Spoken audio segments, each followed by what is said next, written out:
Today is the 1st of May 2024. We're conducting an interview with Miriam David. My name is Bea Lefkowitz and we are in London. Can you please tell me your name? I'm Miriam David. And when were you born, please? I was born in 1945 at the end of the Second World War around Nagasaki and Hiroshima. My mother used to talk about it. I was born in Keighley in Yorkshire. Okay, Miriam, thank you so much for agreeing to be interviewed for AGR Refugee Voices. Can you tell me a little bit about your family background? Yes, my father was a refugee from Germany. He came to England in October 1936, arriving on his 28th birthday. He came to a professional engineering job in Manchester, to a firm called Kendall and Gent. And it was in Manchester that he met my mother, who was born in Manchester in her grandfather's house, but all four of her grandparents came from what is now Ukraine and left there because of the pogroms in the 1880s and 1890s. And my parents met in probably Habonim or some other Jewish organisation in Manchester in the late 1930s. They didn't marry until after my father had been released from internment. They got engaged in 1940, and it was they felt really happy about it because it was just a year after my father's parents and my father's grandmother and his brother had all come to England from Germany. His brother came out of Dachau and went to Manchester on my father's, confirmation or guarantee. And my grandparents and great-grandmother and great-aunt didn't arrive until July the 31st, 1939. So they were barely here before war broke out.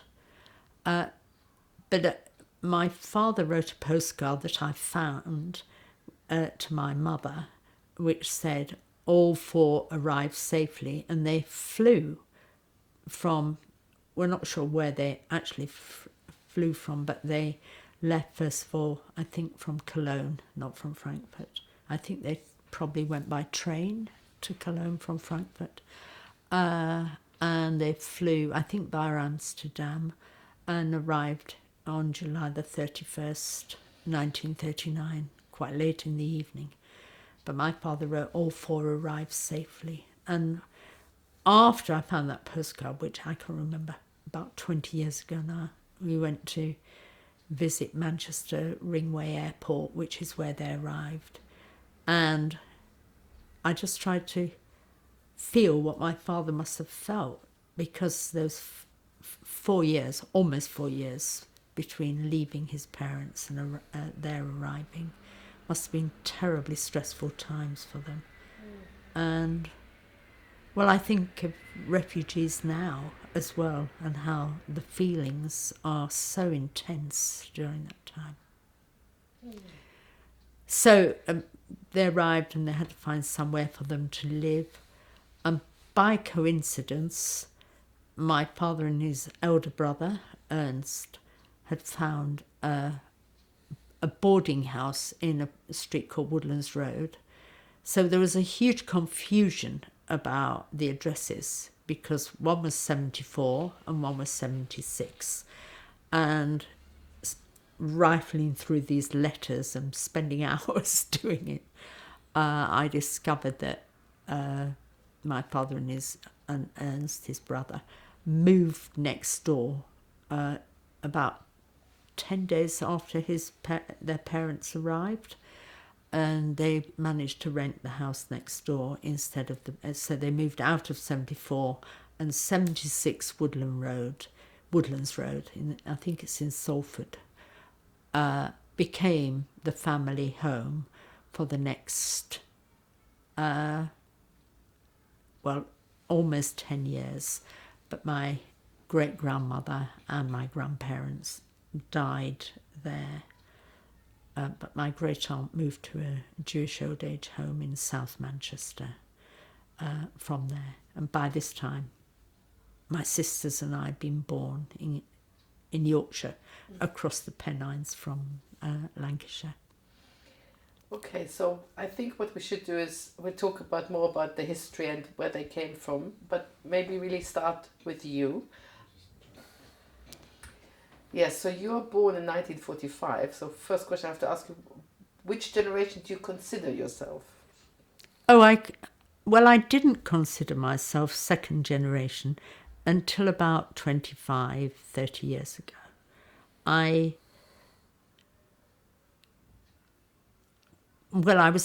became a professional academic sociologist, and just after my father died in 1980, a book of mine called The State, the Family and Education was published by Routledge. And because my father had died, I wanted to dedicate it to my father, and I talked to my mother about it.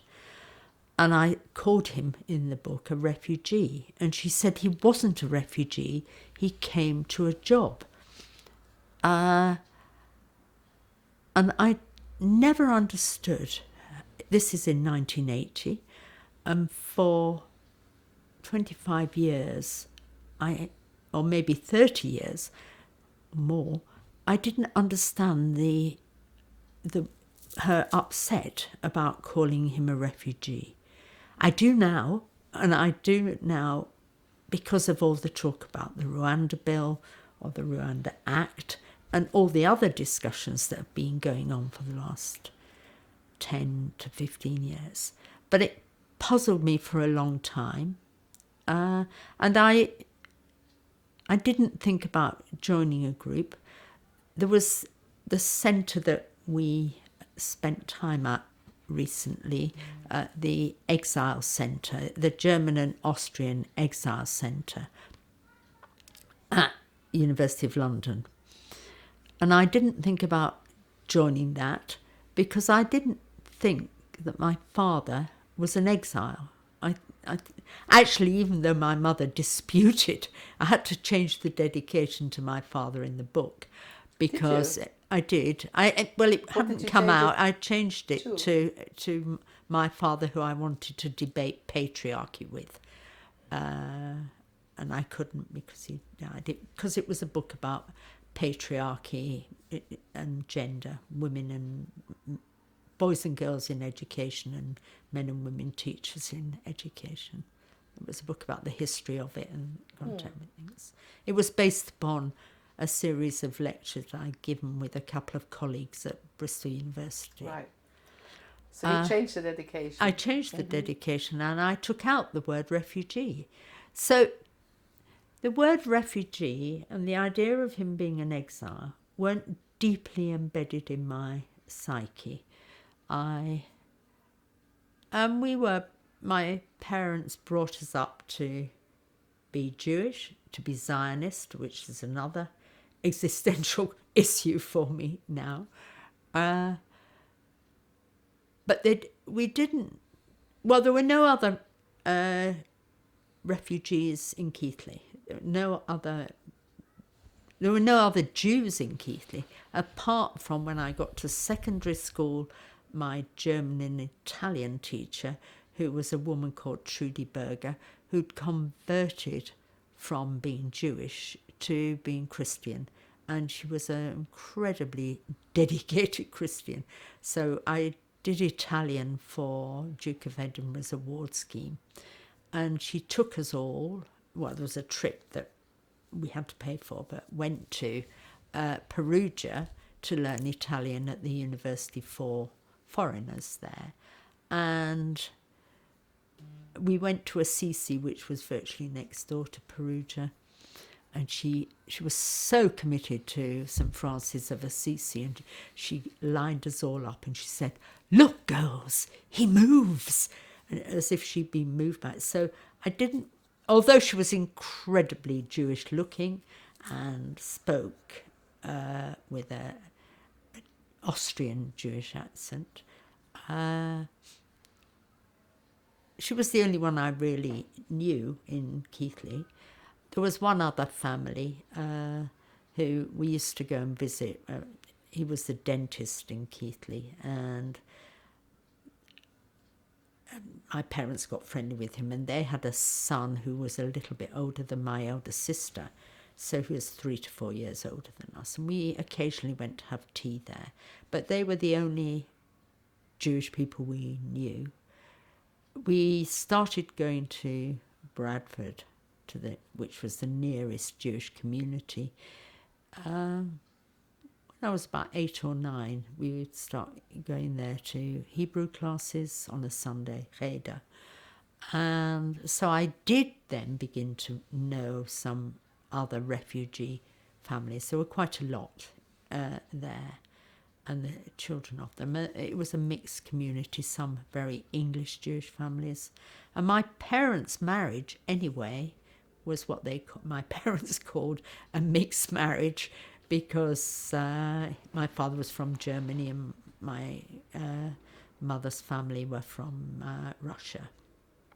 And they were called Russia on their Russian residents, I think, on there when they applied to, gosh, I forgot the name of it. Anyway, when they applied for citizenship here. Because both my grandparents had come from, as I said, from Russia, and my grandmother was about 18. I don't know how old my grandfather was. And anyway, he died in 1921, so we only had photographs of him. We didn't actually know him. Or my mother talked a lot about the loss of her father. She was 12 when he died, and she was very devoted to him. But we didn't know anything about him. So we had a very small family when I was growing up. My father had cousins, lots of cousins. My mother didn't have. Well, I think she did, but she never talked about them, and we didn't meet them. We met 1 or 2 of them, and my father had a lot. So did you feel different at all growing up? I did. Well, in fact, the whole of my life I've felt an outsider or looking in. I haven't felt I really belonged. I felt other. But it's at primary school, for example, somebody said to me that because I was Jewish, I must have been born in Jerusalem. And I just said, no, I wasn't. But I thought it was a very strange question, and I've remembered it. And at secondary school, I went to a school called Keighley Girls Grammar School. My religious studies teacher, I used to love reading the Bible, and I came top in the New Testament, and he said, girls, how could you let a Jewish girl beat you?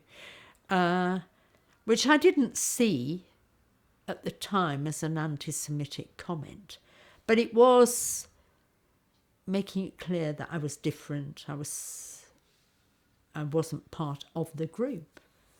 And he was a minister as well, a religious Christian minister of some kind. So it's more because of your Jewish identity rather than a refugee, nothing to do. No, it wasn't anything to. It wasn't to do with my father's history. That was quite downplayed.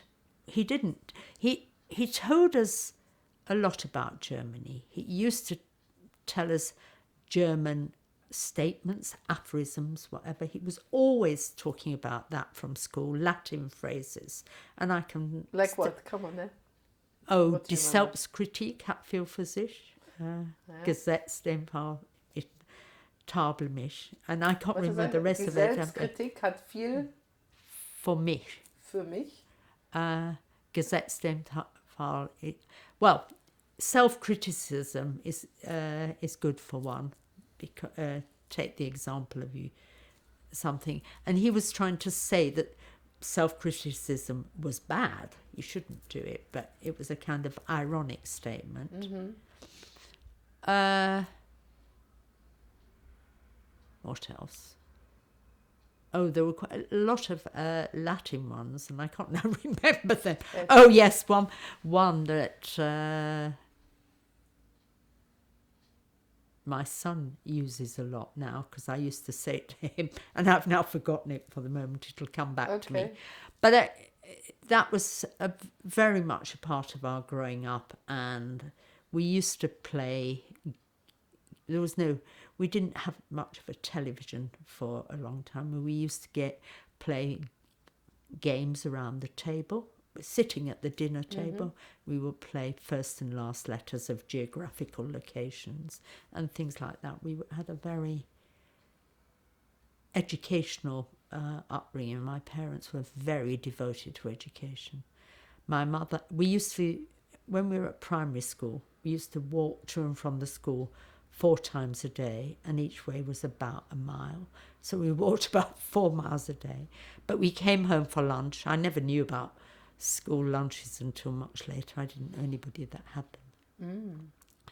And we came home, and my mother would read to us whilst we had lunch. She read from the children's newspaper, or we listened to the radio about the news. And then we went back to school. And she read from Enid Blyton, which is now not considered good, but my daughter even reads it to her children because she thinks it's important to read to children to keep them. Yeah. So she's picked up all my mother's habits of education. So they had this in common, your parents, Yes, the yeah. education, Yes. the importance of education. Yes. And we never, ever thought we wouldn't go to university. I can't remember when it was first mooted, but we all 3 knew that we would go to university from school. It was a given, because my mother went to Manchester University, where she studied history and geography, and then she did her postgraduate diploma in education, and we have her certificates and so on. And she was very proud of her education. And she was one of the first Jewish women to go to university in Manchester. And my father went to university first in Darmstadt, in the last 3 months I got sent his diploma from Darmstadt University, because I'd applied for all his papers when he applied for reparations, which was a furious argument in my family. My father and his cousin, his only cousin who lived in Hull in East Yorkshire, he fell out with her because they had an argument about whether they should apply for reparations for their joint grandfather's factory, which was in a town called Friedberg. And my father didn't want to, because he didn't want to have anything to do with the Germans. But in the end, he was persuaded by his family to apply for it. So I wanted to see the papers. I discovered from the AJR magazine that you could write to the archives of certain places and get them. But actually, it's taken months. I wrote at Christmas time, and I finally got replies. And then after I'd finished my book, which we'll come on to, it's called The Locked Safe, I got these papers, but the man who sent them to me, all of them were in German. I didn't think to ask you if you'd help me translate them. I've had a lot of papers translated by somebody I was at secondary school with, a friend of mine called Nancy, who studied German. She loved Trudy Berger, our teacher, and she went to university to do German. And she taught German at secondary school for 40 years. So only recently, in the last 2 or 3 years, I asked her, and she wanted to translate lots of the cards and things I have. So she did a lot of that for me. But I felt this was going to be too much, and they only sent me 25 pages, about 150 pages. So I don't actually have many of the papers, but Christian, the man, the archivist in Wiesbaden, said he'd found my father's school certificates and university certificates. And this is from when he applied for the reparation? No, what archive is that? it's the Archive for Reparations, which moved from, it's the Hessen Archive, Right. but the centre for it is held in Wiesbaden. So I wrote first, I think, to Frankfurt, I'm not sure anymore, then to Darmstadt, and I've written to lots of these archivists over the time, because I wrote to one in Niederwohlstadt, which is where the David family came from. Okay. And the man there has written his own history of being second generation in Germany, because his mother was Jewish. So I got quite friendly with him. Oh, well, both my sister did too over the years. We started corresponding with him before the 21st century. But then, in the last year, he sent me more stuff that he'd done, and he put me in touch with the archivist there. He was the archivist and has now retired. Okay. Well, later I might want some of these contacts, and I'll tell you why later. Yeah. You mentioned not speaking German. So did your father speak any German with you and your sister, or did he? No. He refused to speak German, and my mother didn't speak German anyway. My mother had a lot of Yiddish words which were mixed in with German. So we had quite a few words and phrases, like bei uns or whatever would be a common one. But we never spoke German, and I chose to do German. I had a choice between German and chemistry at school for GCE. That was in my 4th year. And because my elder sister had done chemistry and she was doing well, and she was doing it in the 6th form, and she was going to go to university to do it, which she did, I chose to do German. But I don't think my parents were particularly happy with me choosing to do that. And then Trudy Berger and my father had completely different phraseology and German pronunciation. So my father saw himself as speaking Hochdeutsch, and because he came from Frankfurt, and she spoke Austrian German, which has a lot. Actually, I've discovered from another friend of mine whose parents are refugees from Austria and from Vienna, like Trudy was. There are a lot of different pronunciations and different phrases in Austrian German and Hochdeutsch from Germany. There's a lot of snobbery about it. But I did always regard myself as a Jecker, because that phrase was used a lot in my family, people who wore jackets. And my father was always quite formal and wore jackets. And my parents didn't call themselves by their names when we were growing up. They called themselves Mummy and Daddy, and they talked to each other as that rather than Kurt and Esther. So, but anyway, German was only used in phraseology. Oh, and we weren't allowed to go to buy from a lot of German shops. We weren't allowed to buy from CNA and Villeroy Bosch. We weren't originally supposed to buy for. And there was a CNA in Bradford when we were growing up, and we weren't allowed to buy. If we were to buy a car, or my father wouldn't have bought a Volkswagen. And later, when I was living in London, and I had a new kitchen put into the house I'd moved into, I married in Bristol and lived in Bristol for 12 years. My children were born in Bristol. And then we moved to I was at Bristol University for 12 years. And we moved to live in London in 1986. And the house, it was on the avenue in Bronsbury Park, needed a new kitchen. And I had a new kitchen put in.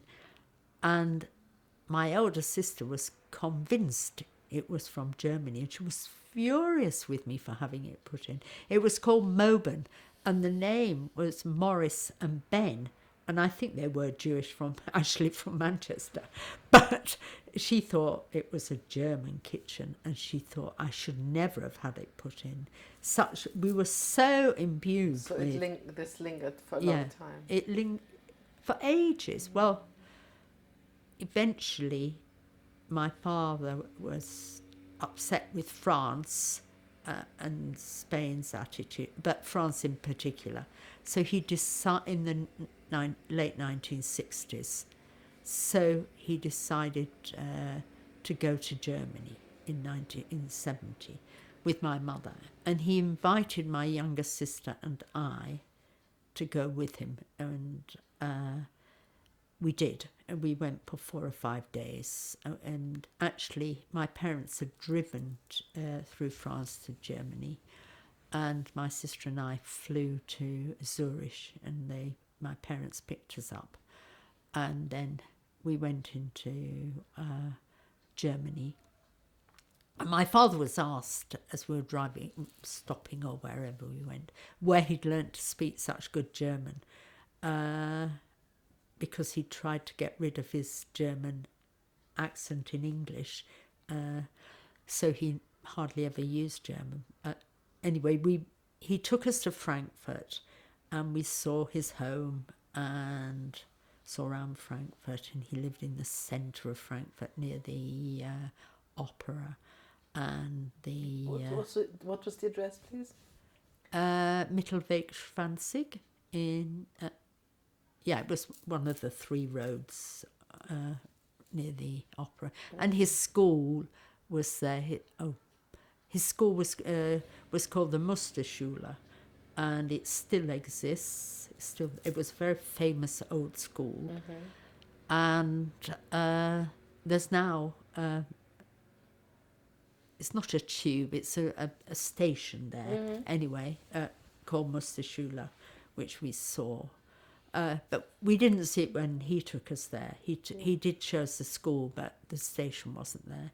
And he took us to the places that his grandparents were from. So his grandparents on the David side, or his father, was born in a small village called Niederwohlstadt, which was halfway between Frankfurt and Friedberg. And his mother was born in Friedberg. She was one of 7 children. And it's a medieval town with a mikveh in it, and you can still see the mikveh. But and there's also a Judengasse in the town running from where the synagogue was, but it was completely obliterated in 1938, Kristallnacht. So he took us there, and then he took us to another place, but my sister Anne and I got confused about where we stayed because it was an incredibly emotional trip. So tell us a little bit more about that. What was about it like for Bad your dad? Nauheim, which we subsequently visited. Bad Nauheim was very close to Friedberg, and it was where a lot of famous scientists had meetings. There's a whole centre there.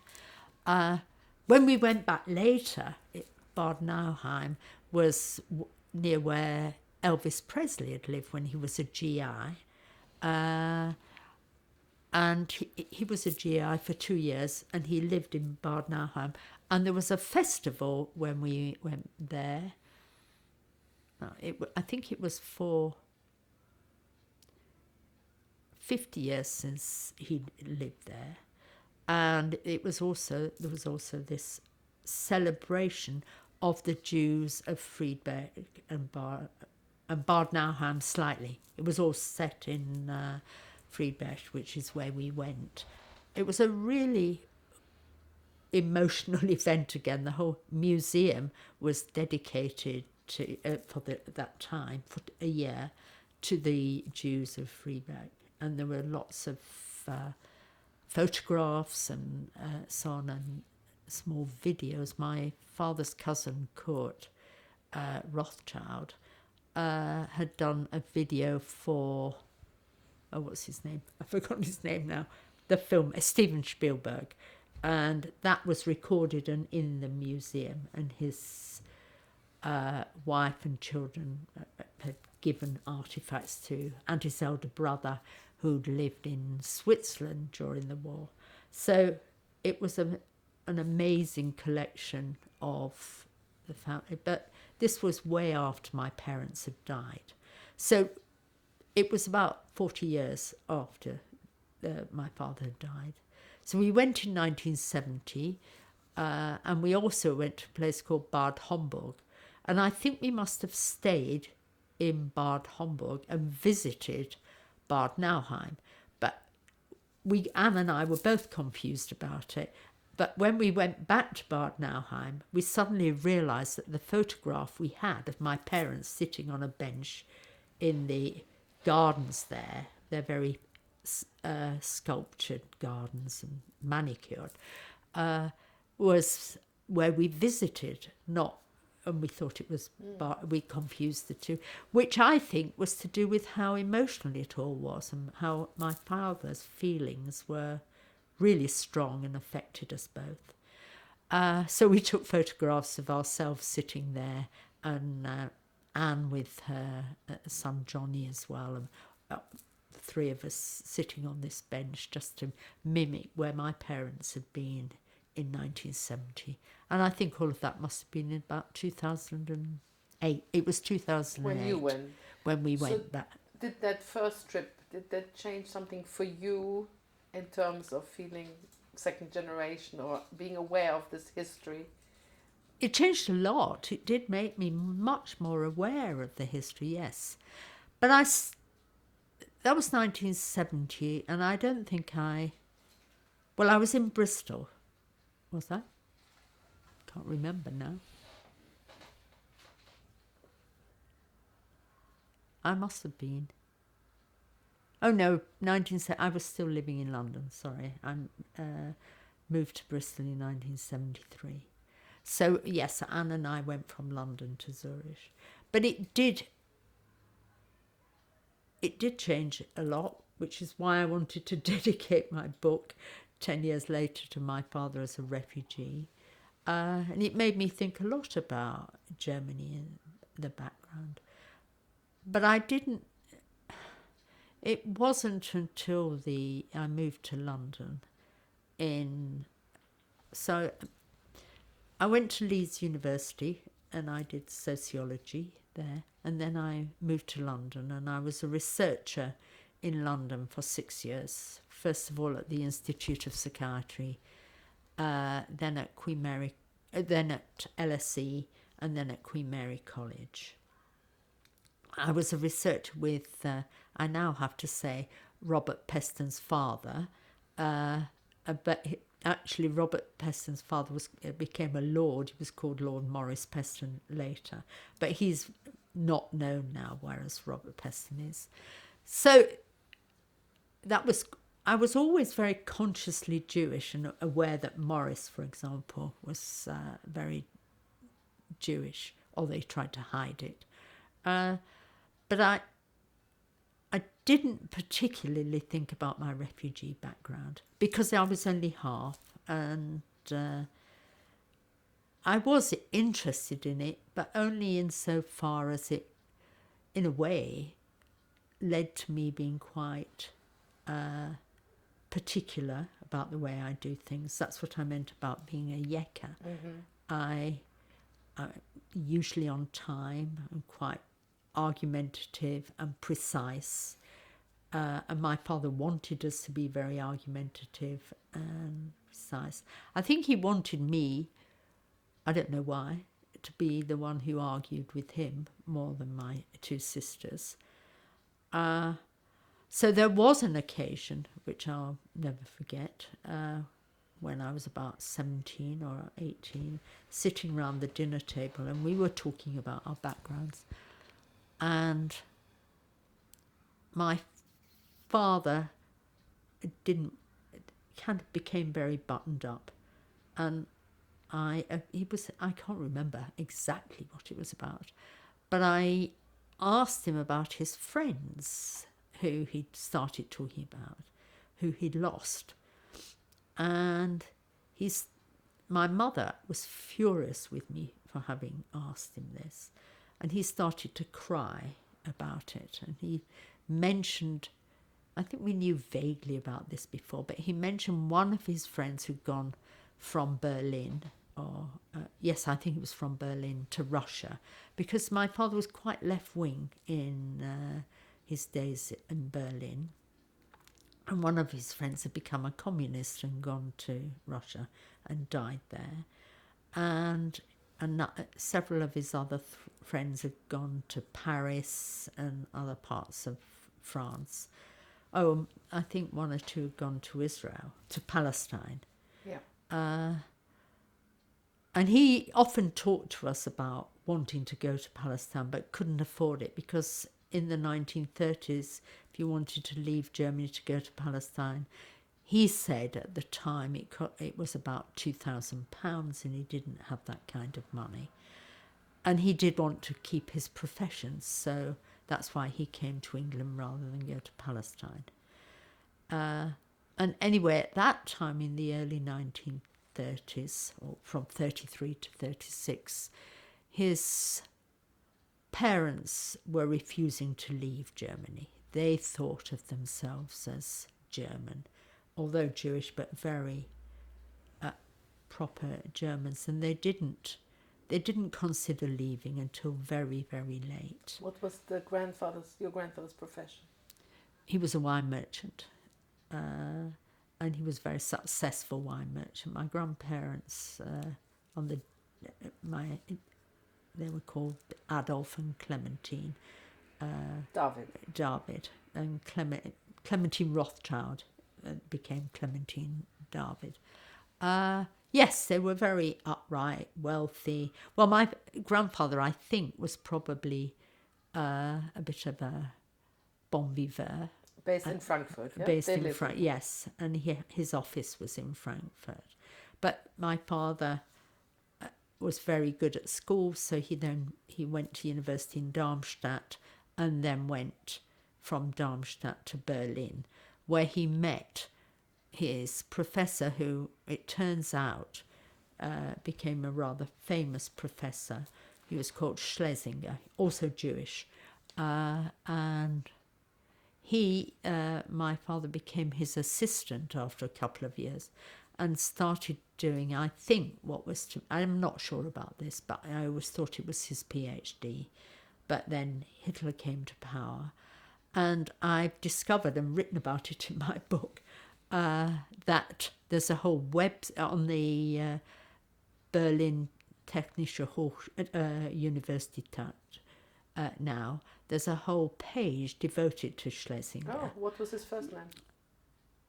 No, I can't remember for the moment. Anyway, in which field? He was a mechanical engineer. Because your father studied mechanical engineering. With him. Gosh, what was his first name? Don't worry. Oh, no, it was something like Eugene, or I think. I'll remember it again anyway. Okay. But the web page is completely devoted to what happened to him. So Schlesinger was arrested in 1933, just after Hitler had come to power, because he was one of the senior professors at what was then the Technische Hochschule in Berlin. And it was in a beautiful building, and we went to visit it, and we have photographs of my father as a student there with Schlesinger. But he was arrested and imprisoned.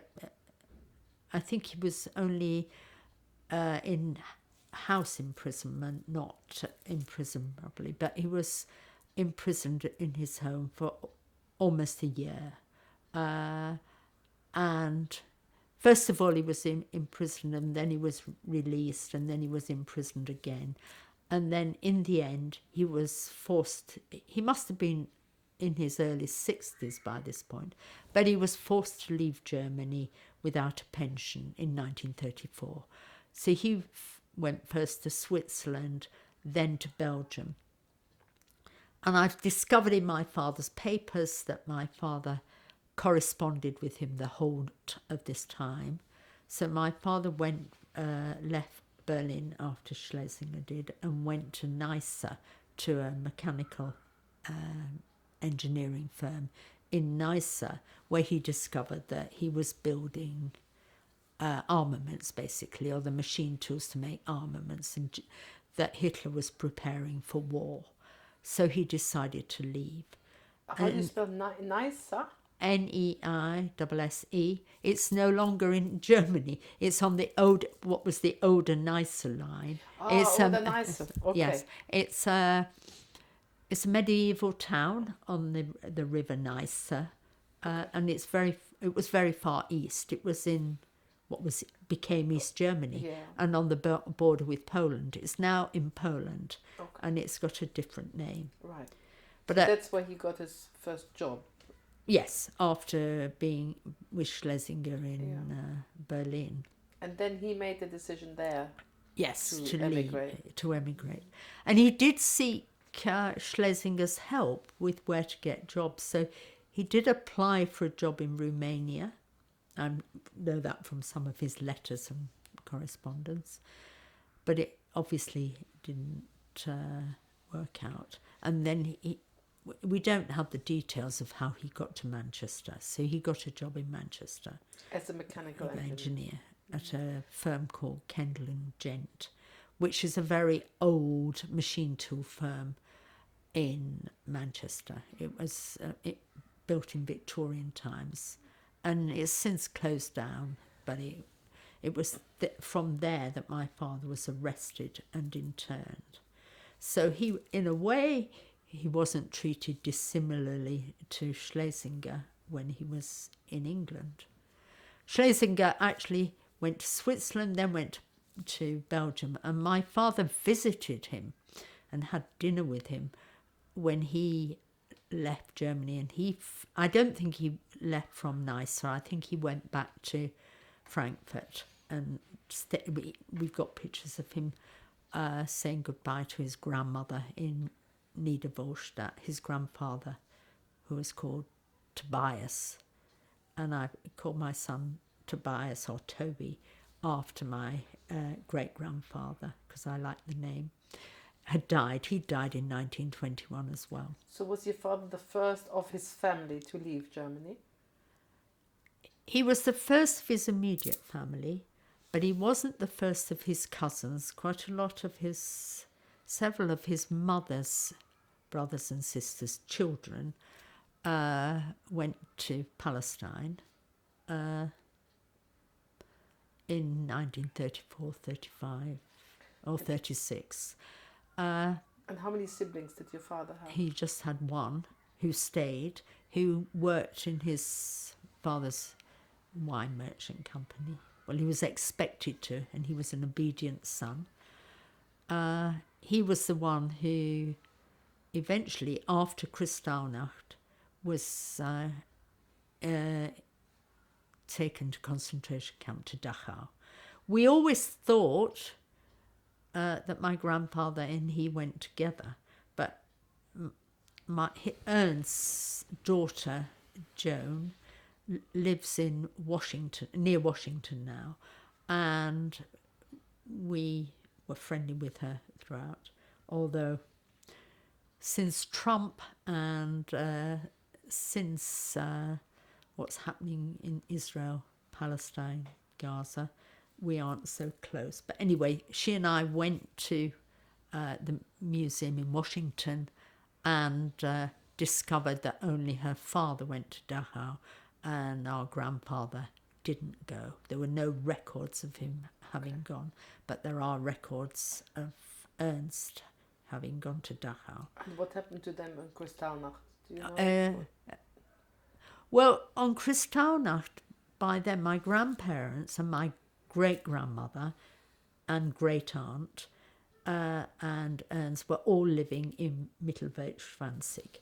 But until August 1938, and I now have all the papers for that, and that's where Dieter Wolf was very, very helpful, because he was the archivist that for Niederwolstadt and around Hessen, that area. He sent me lots of papers and details, but he got some of them wrong, because on the David side, my father had, I'm just trying to work this out now, he was the eldest of three, or four actually. His sister Selma was born just a year or 2 years after him. His mother was his grandmother, Bertha, her name was, and I'm partly named after her. Was very young when she got married, and she came from another town, another village with a lot of Jewish people there, to when she got married to Niederwolstadt, which had quite a big Jewish community. It has a Jewish cemetery that we found In Niederwolstadt. in Niederwolstadt. And my grandfather Tobias is buried there, and his daughter Selma is next to him in the little cemetery, which was destroyed by the Nazis, and then the stones weren't taken away and they were put back up. So it is now quite a nice little cemetery. But it's even in the after the war, it was dishevelled for a long time, and it wasn't restored until the 21st century, I think. So Anyway, Selma had 4 children, and her husband and my grandfather both fought in the First World War. And I'm sorry, this is our neighbour.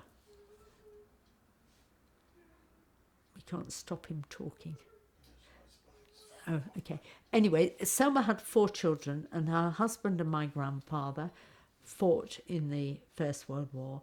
And Selma's husband, who was called Stern, I can't remember his first name for the moment, he was killed in the First World War and received posthumously the Iron Cross.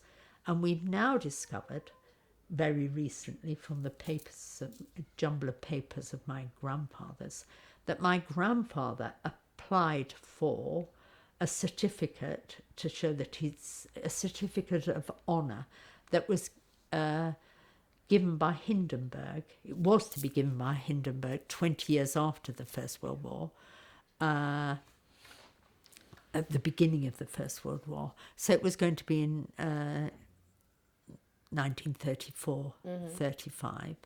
And in his papers he applied for it.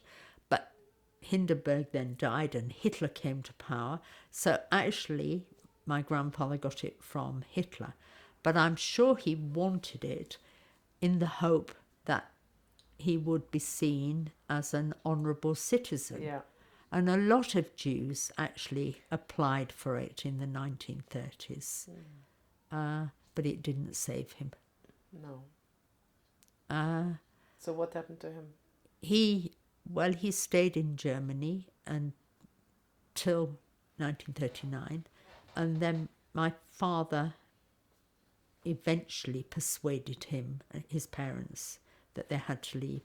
Oh, the other thing I was going to tell you about was that by 1939, my great-grandmother and her daughter Clara, who was my grandfather's younger sister, she was a twin, but her twin sister died aged not quite 5, so she was on her own. But she had had a very, very unusual life in Germany, and it's been hard to find this out, and this is the last of the stories I've come across. Clara got married in I can't remember now. Anyway, in the late 19th century, she was very young, and then she had a child called Eugen or Eugene, who was born in 1905, I think, around that time. So he was a cousin of my father's as well. So my father had 4 or 5 cousins in around Niederwolstadt. He never talked about them. He never ever told us that Clara had had this cousin. But it turns out this boy, I think, was what we now called neurologically diverse. And it's like the boy on the balcony there. He was very severely handicapped, I think. And he lived in a home in Langerschwelbach. Have I pronounced it correctly? Yeah. It's a very elite town where Elizabeth I forgot her name, Empress Elizabeth anyway, Yeah. had her summer house. And he was in a home there, or a hospital. Yeah. And we don't know why. And maybe you can help us translate some of the papers we got, because my friend Nancy found it impossible to find anything else out about him. We have been trying. But he died aged 13 in this home. And there is a certificate of his death that we now have. But we never knew about that. And actually, during this period, my Aunt Clara divorced. And we have those divorce papers now. But we weren't told about that. I only found out about the fact that she was divorced when I went through my divorce. And I realised it was such a shameful thing to do in Germany at those times. So, and I think her divorce was in 1915. And so she went back to live with her mother in Niederwolstadt. So we always thought she was a widow. We didn't think she had any children. But we did used to visit her. She was the only one of my elderly relatives we visited, because she lived, when we knew her, she lived in a Jewish And she care survived. home. She survived. She survived. She and my great-grandmother and my grandparents, well, she was my grandfather's younger sister, and their mother, the 4 of them were the 4 people who arrived on July the 31st, 1939. And my great-grandmother at the time was 84, and they flew. I sometimes think about, what did it feel like to be this old woman who'd never lived anywhere else but this village. Her husband was a brewer, or ran a brewery in Niederwolstadt, and he was quite an elite member of the Jewish community there, and his gravestone is in Niederwolstadt, and it's next to his daughter's, or his daughter's is next to his. She died in 1928. She was not yet 50. I think she had asthma. So they all came. Your father managed to Get out find 4 of guarantee for them. Yes, my mother's family. My mother wasn't married at the time, but my grandmother, my mother's mother, and my mother's sister's husband were the 2 guarantors. My mother's mother was a householder because her husband had died in 1921. So she'd been a widow for over 20 years, or about 20 years, when she became the guarantor for my grandparents. And my Uncle Morris, who was my mother's sister, Auntie Beck, Rebecca's husband, he was 10 years older than Auntie Beck, and Auntie Beck was 10 years older than my mother, so he was 20 years older than my mother. He was a pharmacist in Manchester at the time, and he acted as a guarantor for, I think, for Auntie Clara, and also for Uncle Ernst, who came out of Dachau. He came earlier than his parents. He came at the end of March 1939, because he was released from Dachau if he agreed to leave Germany. On condition. On the wasn't it? condition. And then he had to leave immediately Yes. after the release. Yeah. Yes. But amazing that your father managed to do that for Yes. 4 people. 5 people, 5. actually. Yes, for his brother, his parents, his grandmother, and his father's sister, Auntie Clara. And Auntie Clara, actually, all of them died in the late 1940s, apart from Uncle Ernst, who, in 1950, after he married, he'd had a daughter, my cousin Joan, who's the one in Washington, or near Washington. He got married and gone to live in South Africa. So my father never saw his brother after 1950, even though they were very close, and we have lots of accounts of how close they were. They went to Johannesburg because his wife Selma had brothers and sisters there, and he thought it would be safer for him. But he lived a tragic life. I think, in my book, I've written a chapter about my Uncle Ernst because he was a tragic character, I think. Why? Or in which way? Well, my mother always used to say he was a rich man's son because he was a wine merchant and had a lot of money. But after Kristallnacht, he went to Dachau, and then he came to England. He didn't speak much English, but I think he learned like my father. And I think they were both at school together in Musterschule. I think they were both able. But it just... He came at the end of March, and in June 1940, he came March 1939, April 1939, and in June 1940, he was interned with his father in Huyton and then on the Isle of Man. So he was interned for 9 months, and I think it felt pretty much like Dachau felt. So, because when they were on the Isle of Man, they were in Victorian houses, which are all over London, and I've now seen the house in Mora Camp. I think it's number 29.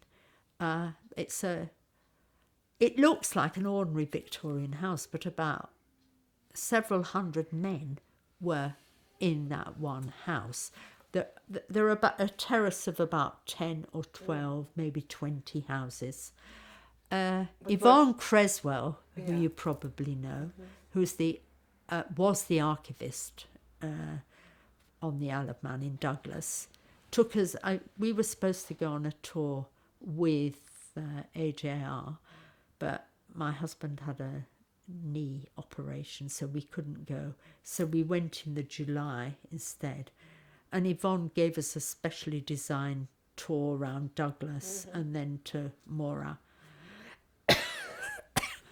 To the houses. And I happened, one of my researchers actually, who I met at South Bank University, but then I went to Kiel and she came with me to Kiel to do a research project. And her father had been born in Ramsey on the Isle of Man.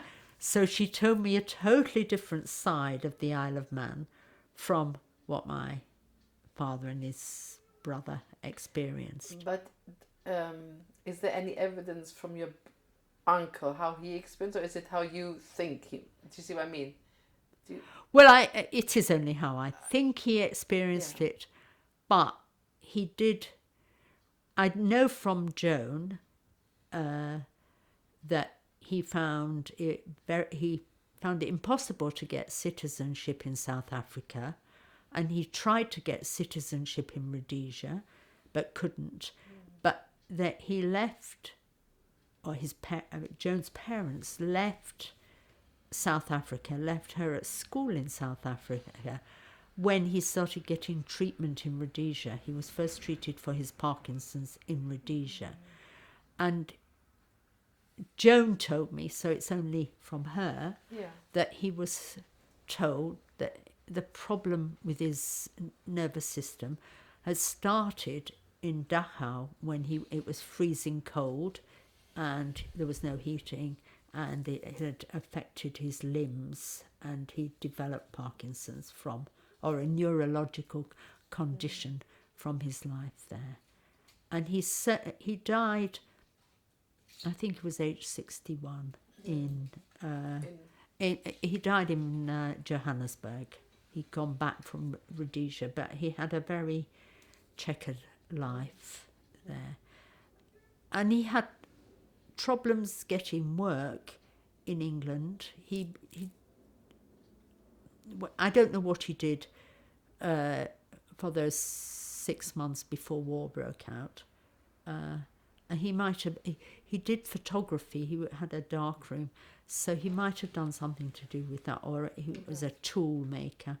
But he had a different experience from your father, because your father had years before the internment. Yes. He was also interned, your father. Yes, they were both interned. I think they were interned together in the same house. And how did your father ever talk about his internment? He talked about having been interned on the Isle of Man, but we didn't know where. He never told us where. He talked about having learnt, my younger sister remembers this more than I do, beekeeping, she says, and I think that was, I don't know how that happened, but the house was near a park, and although it was surrounded by barbed wire, and there are photographs of it and covers of books that show what it was like. It was a very grim environment because it was by the sea, but in winter it was very, very cold and rough. And the barbed wire went along the seafront as well as behind the house. So you couldn't get to the sea unless there was permission. But he did talk about Ravitch and Landauer, who weren't in the same camp as him. But there was an artist in his camp, whose name I now forget, who's drawn pictures of paintings of it too. And he did talk about the education they received there. But he didn't say much about it. He talked about the music, the education, his beekeeping. But he didn't enjoy it. He was desperate to get out of it. And my mother took it upon herself to try and get him out of internment. And she wrote letters to various people, and she spent a week in London in August 1940 visiting various MPs. She visited her MP, who was the MP for universities, Eleanor Rathbone, and she visited the other MP for Manchester. She had two MPs because she'd been at university. So she visited the other one, who was I can't remember his name now, but I've got it written down somewhere, him, and she visited the Ministry of Labour. She visited she visited at least half a dozen people during her 4 or 5 days in London, trying to get my father's release. She failed, but then her brother, my Uncle Joe, he was 8 years older than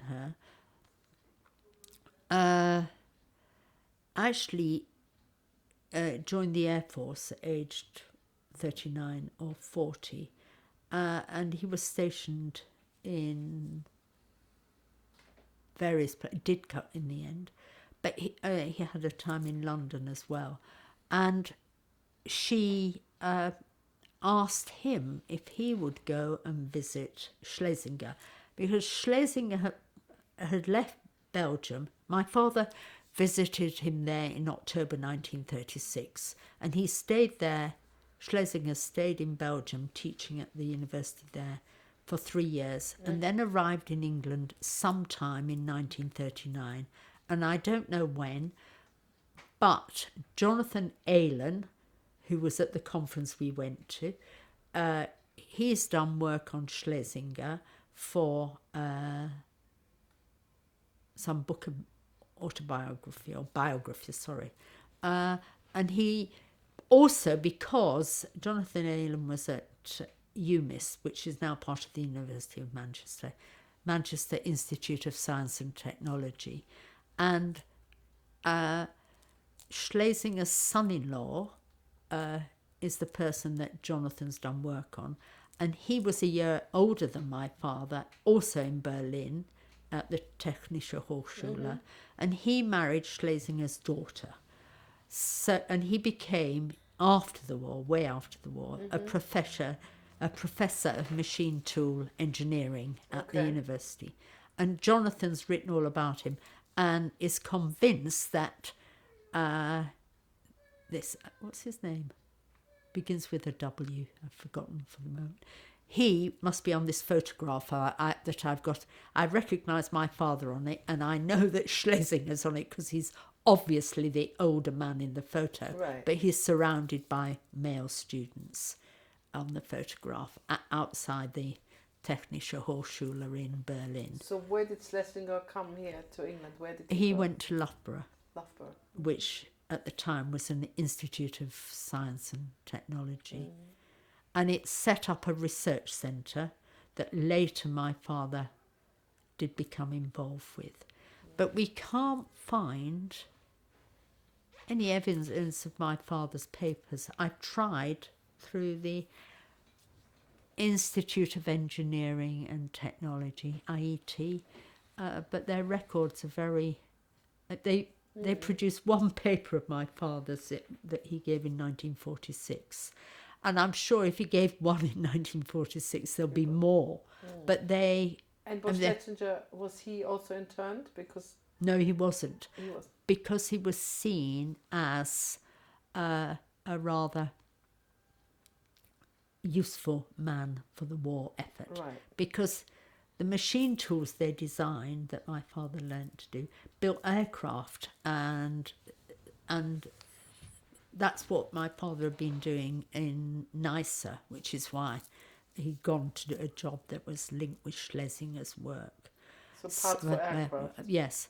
So my father used to go to visit Rolls-Royce very often in Bristol, which built the aircraft. I remember him doing that. And he used to go to a place called Melton Mowbray, where there was the research centre for this engineering.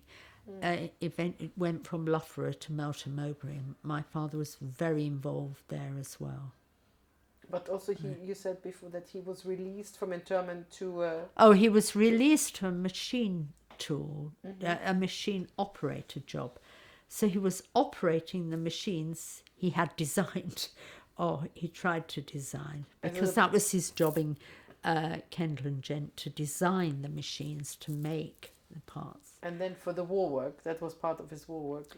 Oh. Well, he was released there in March, he was released in mid-March 1941. And he started working in Ware in, I think, the beginning of April. He had a week or two's holiday, because we have a letter that my mother must have... we have the reply to a letter my mother must have written to this man in the Ministry of Defence, who my mother wrote and told him my father had been released.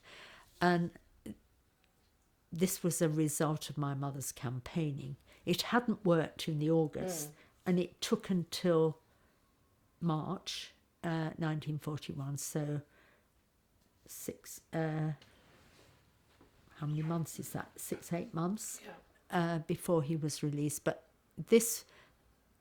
my Uncle Joe went to visit Schlesinger in September 1940, and Schlesinger gave Uncle Joe a list of names of companies in and around Manchester for my mother to write to. And she did, because we have that evidence in her letters and her correspondence with her brother. But they didn't yield anything. It was quite a campaign of my mother. She worked really hard to try to get him released. But none of that worked out. But my Uncle Joe was living in London at the time. He lived at Jack Straw's Castle, which must have been a block of flats when he lived there. and he was he was a bachelor. He never married, and we knew him as this rather jolly man about time person. Anyway, he lived in Jack Straw's Castle at the time, and he had a very close friend, a woman whose husband was the founder and director of the publishers Jonathan Cape. She was called Eileen Howard. We knew her well, and we used to have lots of books from Jonathan Cape. All the twin sisters she gave us from her husband's firm. But I've always suspected there was something of a relationship between my Uncle Joe and Eileen, because in photographs of his mother that I now have, I took out of a frame because I wanted to use the frame for something else. Out fell a photograph of Eileen behind his mother.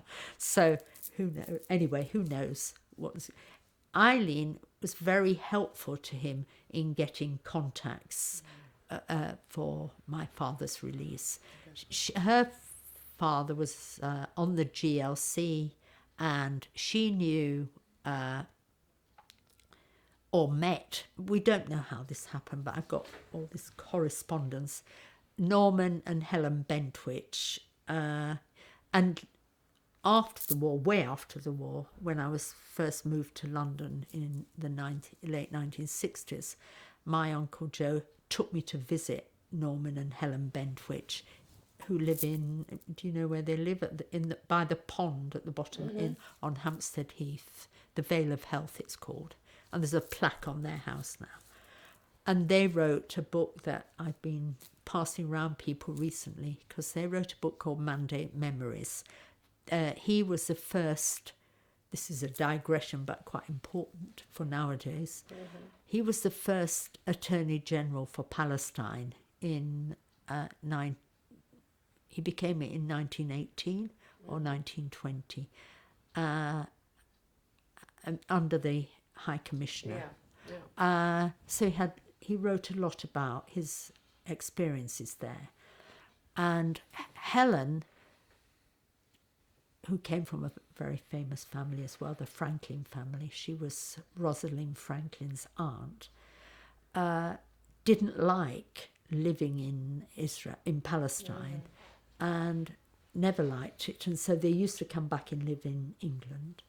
She clearly wasn't a Zionist. I think he was more so. But anyway, they wrote this book about from 1918 to 1948, the 30 years of the British Mandate.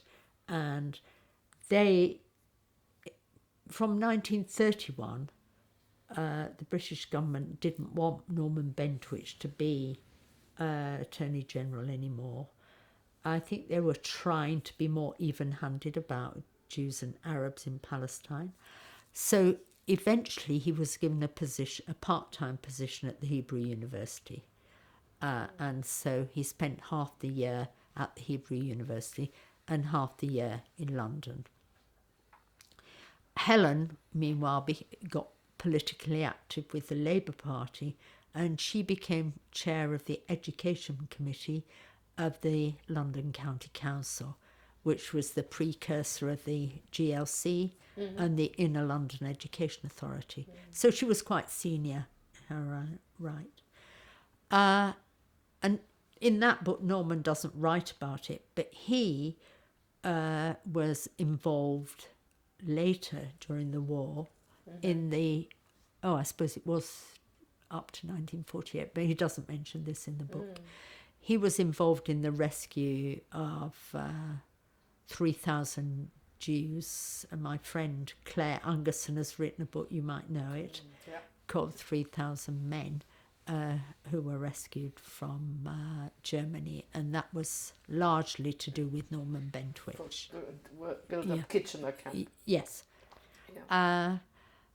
And so the book, to go back to my story, is they've handwritten in it to Jolly Joss, to my uncle. So they were clearly very friendly, and it was through those contacts that my father was eventually released, my Auntie Eileen was the one who helped find people in government.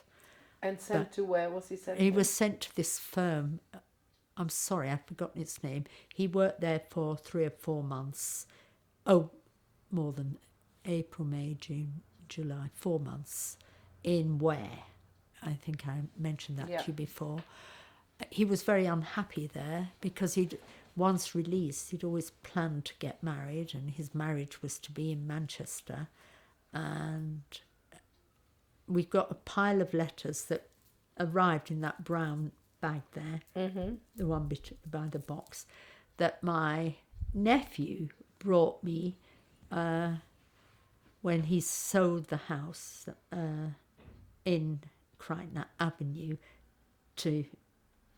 They sold the house because my sister had gone into Hammerson House and they needed the money to pay for the costs of Hammerson House. And anyway, nobody was going to be living there anymore.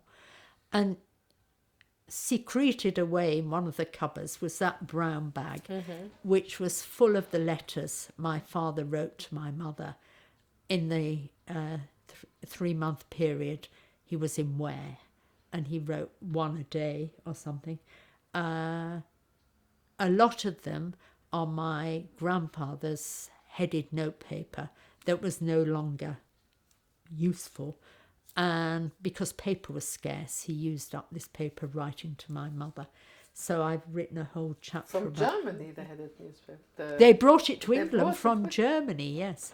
It's all Really? German-headed notepaper. I can show you that. I will show you, yes. Okay. So... and you said your parents had met in a... They'd met earlier. They'd met in about 1938. In a youth movement, you thought? Yes, I think so. Or some Jewish Zionist movement in Manchester. And what did your mother's family think of her involvement with the... With a refugee? Yeah. Well, my mother... I don't know. I have no idea. My Uncle Joe was a bit suspicious, and he told my mother that he knew that she would lose her citizenship if she married him, which she did, but he wrote to her several times telling her that she had to do something about it before she got married. And I think she was very upset and cross with him. And Eileen didn't want him to have a Kurt as his name, and she always referred to him on letters, and we've got lots of letters that she wrote to my mother during that.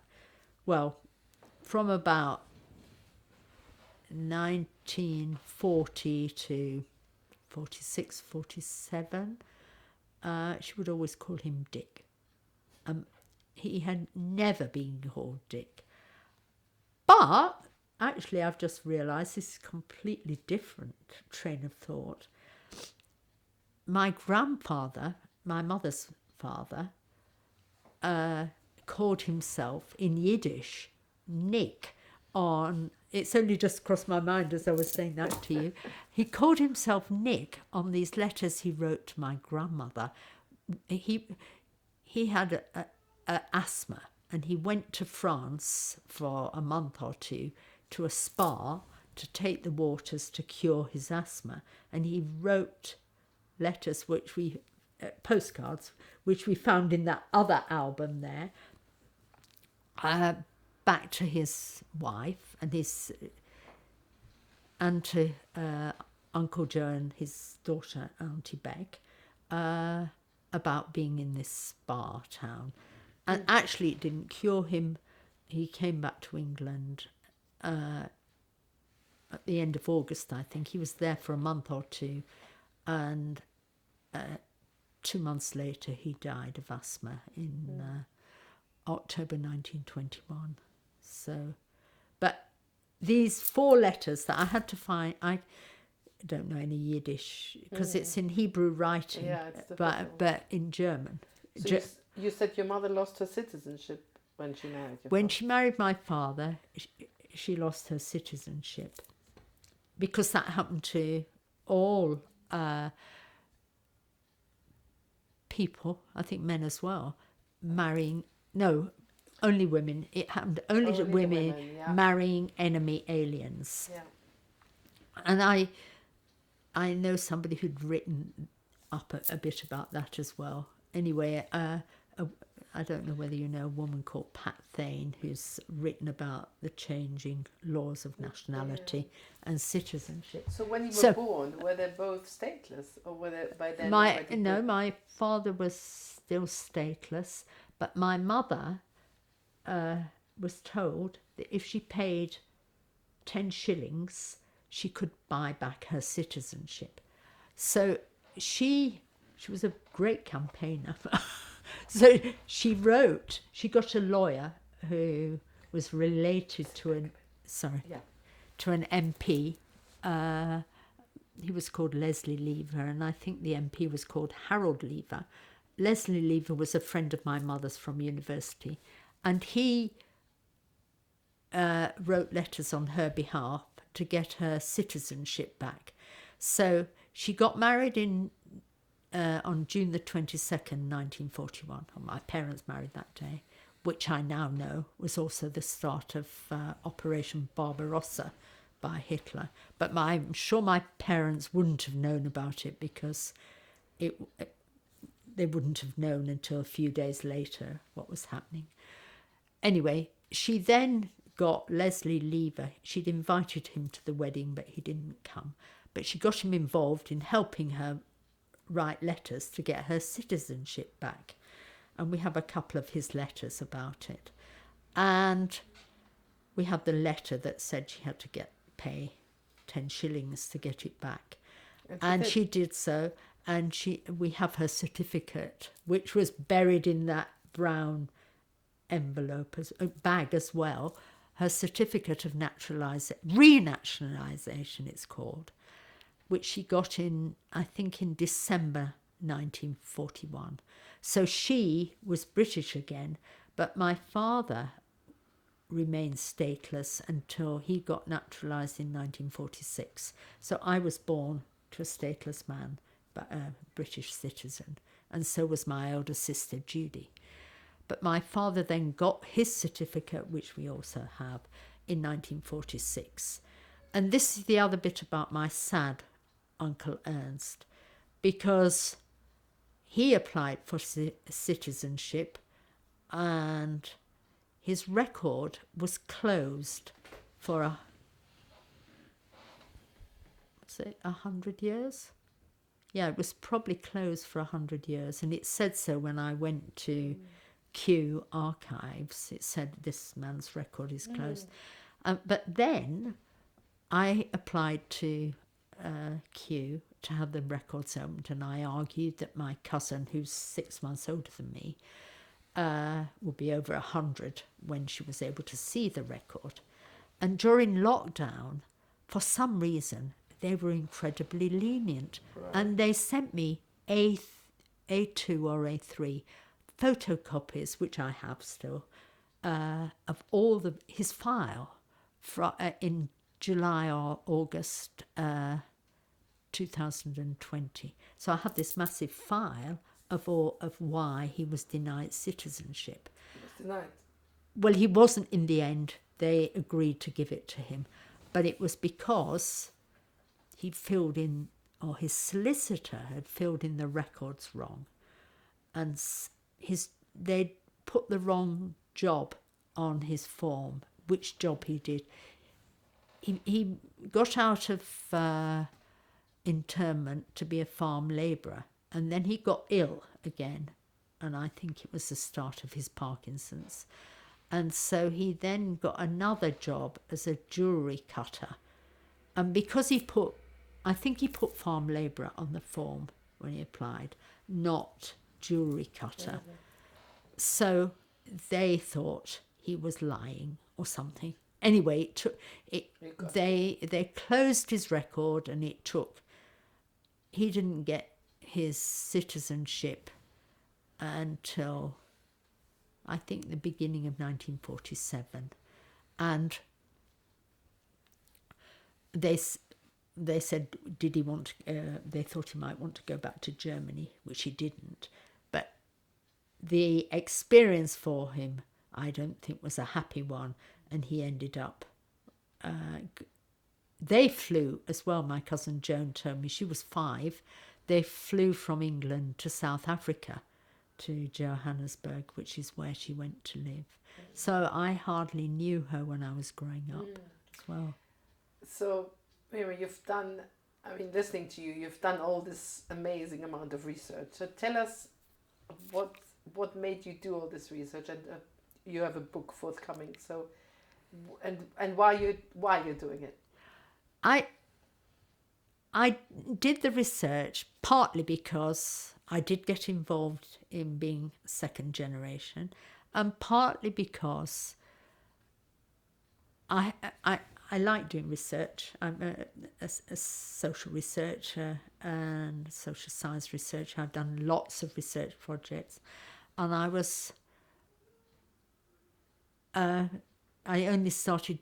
did the research when I was still working. I was very busy, and my sisters were very busy. It was very hard to do it when you're working, especially getting records from Germany. It was almost impossible, and none of us spoke German. So early on, I forgot about my friend Nancy. We weren't friends. We only became friends again about 10 years ago. But there was a colleague of mine when I was at the Institute of Education who was German and Israeli and now British, who translated 1 or 2 of my letters. But I would have had to pay him to do the translations. He was very busy, and lovely man though he was, I didn't think I could presume upon him.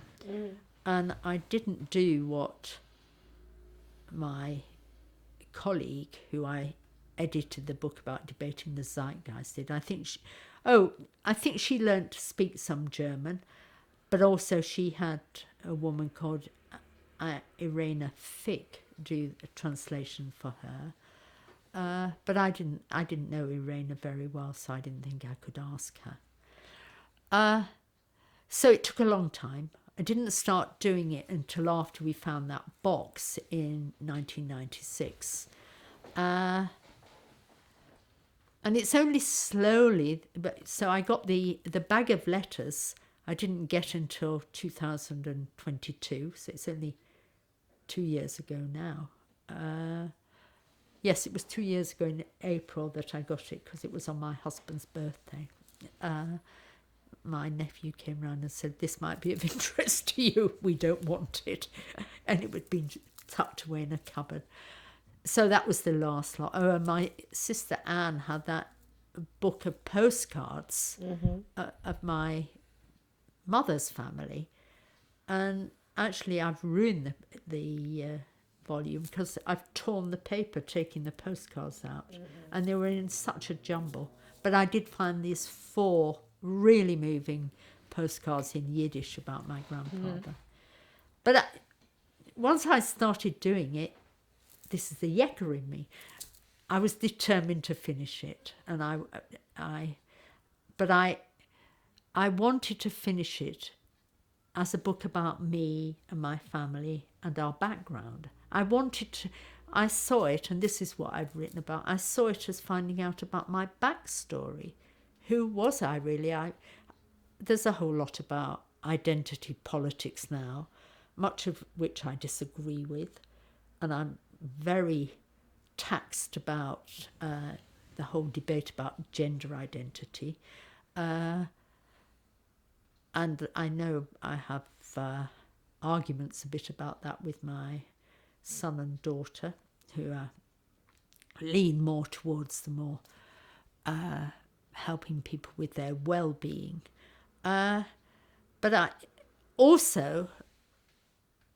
partly my first husband was very, very interested in his own background. He came to England aged 3 from Hungary, and I only knew his father. His mother, who was called Charlotte, like my daughter was named after her, which is why Charlotte's written the chapter in my book about searching for her grandmother, who was her namesake. But he was 3 and came from a very disturbed refugee background. His parents married in a town called Miskolc on the very eastern border of Hungary. And they left Miskolc as soon as Robert was born. And they travelled by train for 2 months. They didn't get to Paris, which is where they ended up living for 3 years, for 2 months, because they were like displaced persons. Yeah. It was the end of the war, like yourself, your parents or whatever, travelling, trying to find somewhere to live. So Robert also inspired me to do a lot of the research. I'd written loads of books about sociology of education, family, state, education, with lots of colleagues. I thought I'd written too much already anyway, and I tried to get promotion once at Bristol University, and they said to me I'd published too much, which was a way of putting a woman down. And you wrote on feminism. I did. Yeah. All my work is on feminism. So I felt I needed to find out about why I'd become a feminist and why I felt so strongly about it as well. And do you think it's to do with the refugee background? I think my feminism is a mixture of my parents. My mother was a very strong woman, and as I said, she was determined to do things for my father, and she did. And I think she also had a difficult life once she married. My parents ended up in Keighley, which had no Jewish people. My father came from Frankfurt, which was a very vibrant Jewish community, and my mother from Manchester, which was equally vibrant. And I think they found Keighley extremely difficult, although they put a very, very brave face on it. So why did they decide to stay there? Why did they to raise? Oh, the I family? think by the time my father got his job there, he couldn't fight anymore. I think he found the fight to get his job really, really hard. And I don't think his parents necessarily wanted him to be a professional engineer. I suspect they wanted him. He never wanted to be a doctor. He told us that, and I don't think he wanted to be a lawyer.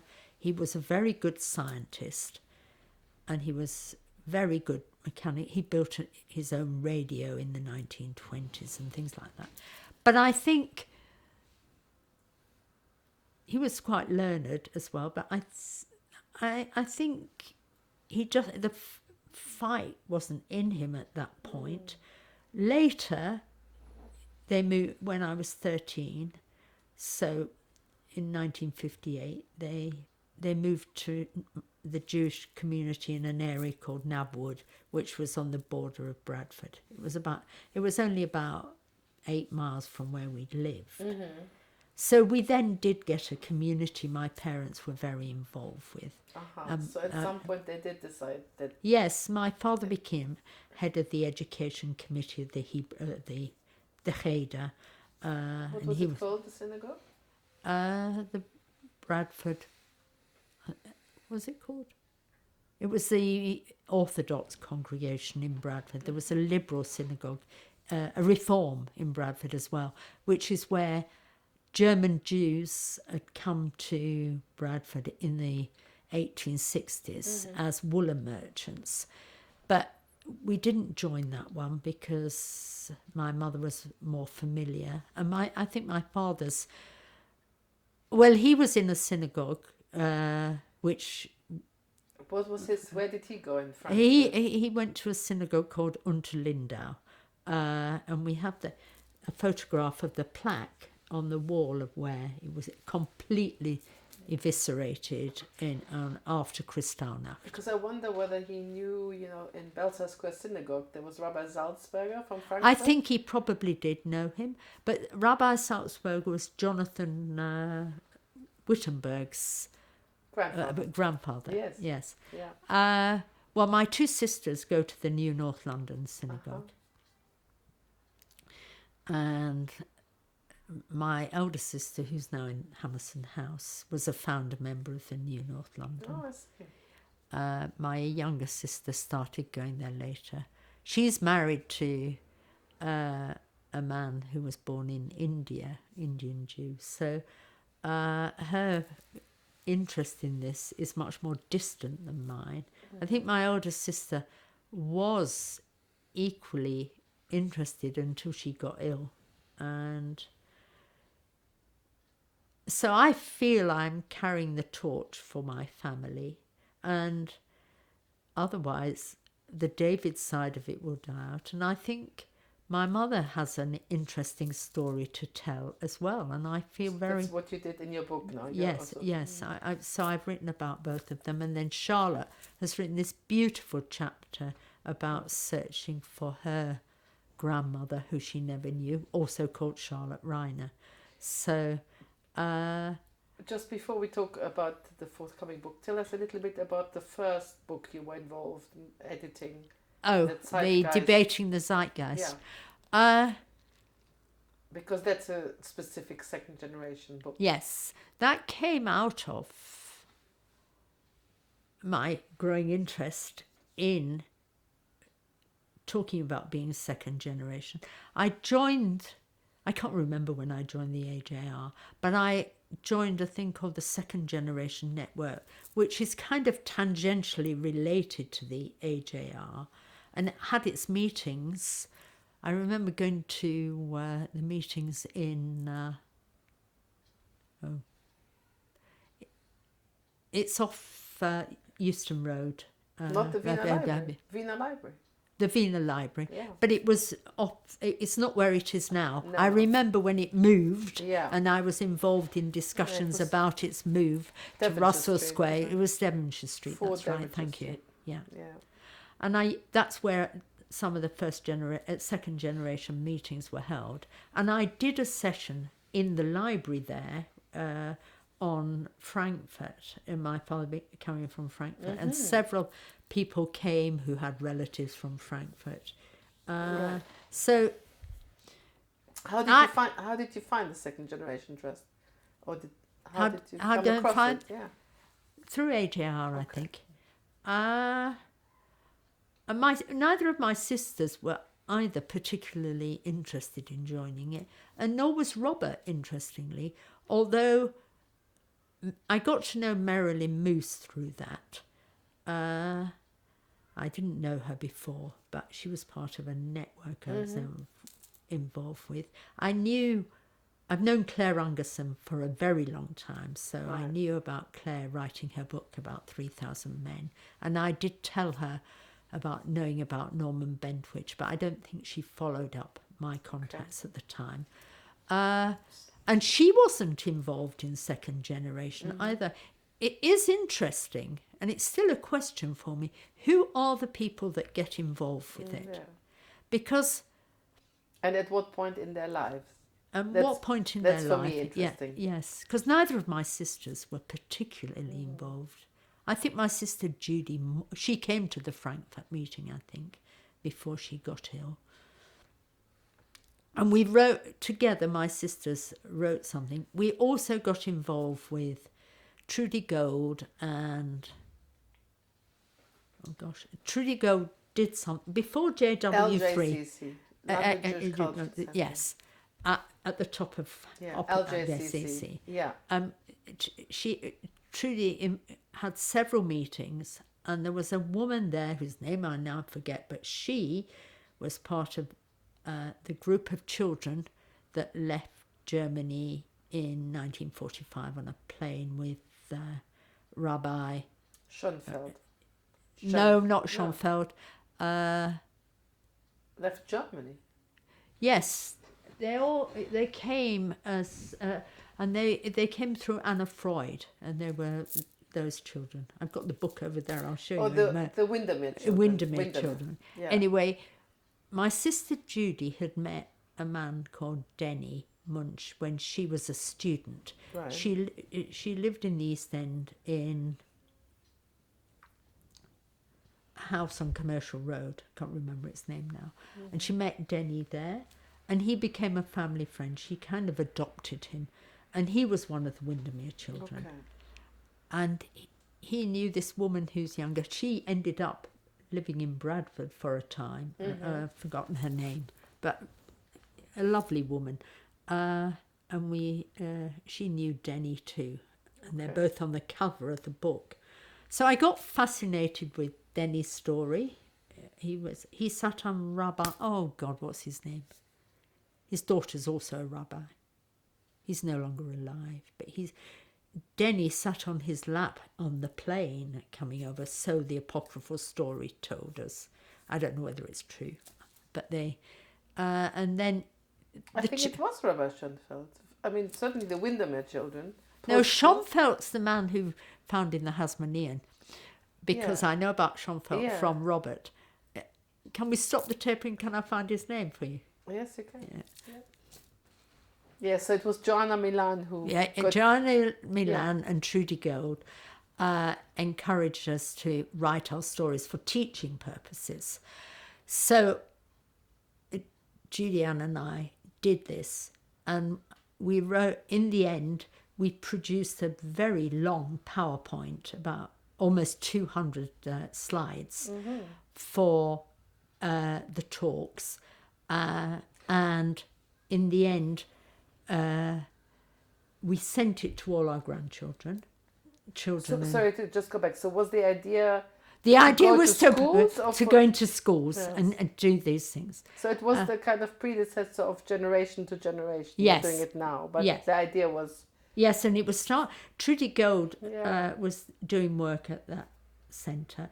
But it was more Joanna who I talked to. And I remember, it must have been after the Wiener Library moved to Russell Square, because I met her there in Russell Square to talk about it as well. Did it have a name, this project? It definitely did, and I think it was Second Generation Voices. Oh, it was Second Generation Voices. Well, that's the journal, isn't it? Yes, but it was... it is the journal, I'm sorry. There's so much interweaving. Yeah. But anyway, they wanted us to prepare presentations to take into schools as second generation rather than first generation. And there is I think she might have died now, but there was a woman who was first generation who was very determined to influence how we did it. But who was and that? at one point... Not Trudy. She was involved there as well with not Trudy Gold. No, not Trudy Gold. Because Trudy Gold's daughter wrote for The Guardian at that time as well. She was about my daughter's age. So that's interesting that it was at that point. And that made you write your first Yes, that made me write, and it made me get involved in editing the book, which was much later. So we when did was this? When was this? Just for the record, because that's important. The PowerPoint that I did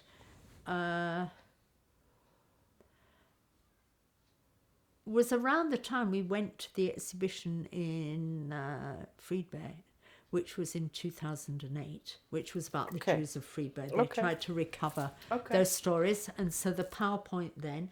And then I gave a talk on a truncated version of the PowerPoint when at the New Wiener Library in Russell Square, when my grandson was born. He was about 6 months old, and Charlotte brought him, Jacob, to the talk I gave, which was it must have been May, June, 9 years ago, sorry, what's 9 years ago from now? 2015. Yeah, I gave that talk there. There've been lots of talks given there. It was to a quite small audience, and it was so long. I didn't manage to do most of it, but in a way, I wanted to produce more of it in the book, but no publisher's going to accept so many photographs. I just have millions of them. So I have to cut back on all of those. Right. And that was entirely about my German family. I didn't have anything about my English, Russian And then you had family. an essay in this, the Zeitgeist. And then I... Or you edited it also, the book. Well, I wrote, out of that, I wrote 3 articles. I wrote one for the New North London magazine, I wrote one for Second Generation Voices, and one for the AJR. All, they were called Voyage Around My Father, or variants of that. So I wrote these 3 very similar pieces in about 2015-16. And then there was a woman also called Leah Thorne who used to come to those second... Do you remember her? Yeah. She was a poet, wasn't she? Yes. Yeah. She was a wonderful woman, I thought. She was in at the time I was doing re-evaluation co-counselling, and she was involved with that. I was very fond of her. But she's moved away from London now. Because her mother was a refugee, but not her father. So I felt we had connections. But then Marilyn Moose and I got talking about doing the edited book, and it was quite difficult to get to work with Marilyn because she's even more of a yekker than I am, and everything has to be 10 minutes before the meeting's due to begin. And if you're not there 10 minutes before, you don't like her or something or other. She gets quite upset. And we had, it's more than 8 years ago, because at the time I was living in Hugo Road, and I got asked to go to a doctor's appointment the morning of a meeting we were having, to hospital. I had to go for a scan or something. I had terrible hip problems at the time, and I've got 2 replacement hips now. And so I went to the appointment, and I left Jeff holding the fort in my little study basement, saying I'd be late because I'd been asked to go to hospital, to the Whittington, which wasn't very far away. And she was very upset with me. And so for quite a long time, we stopped trying to do the project. And at the time, I think she was doing something else anyway. She, first of all, edited a book about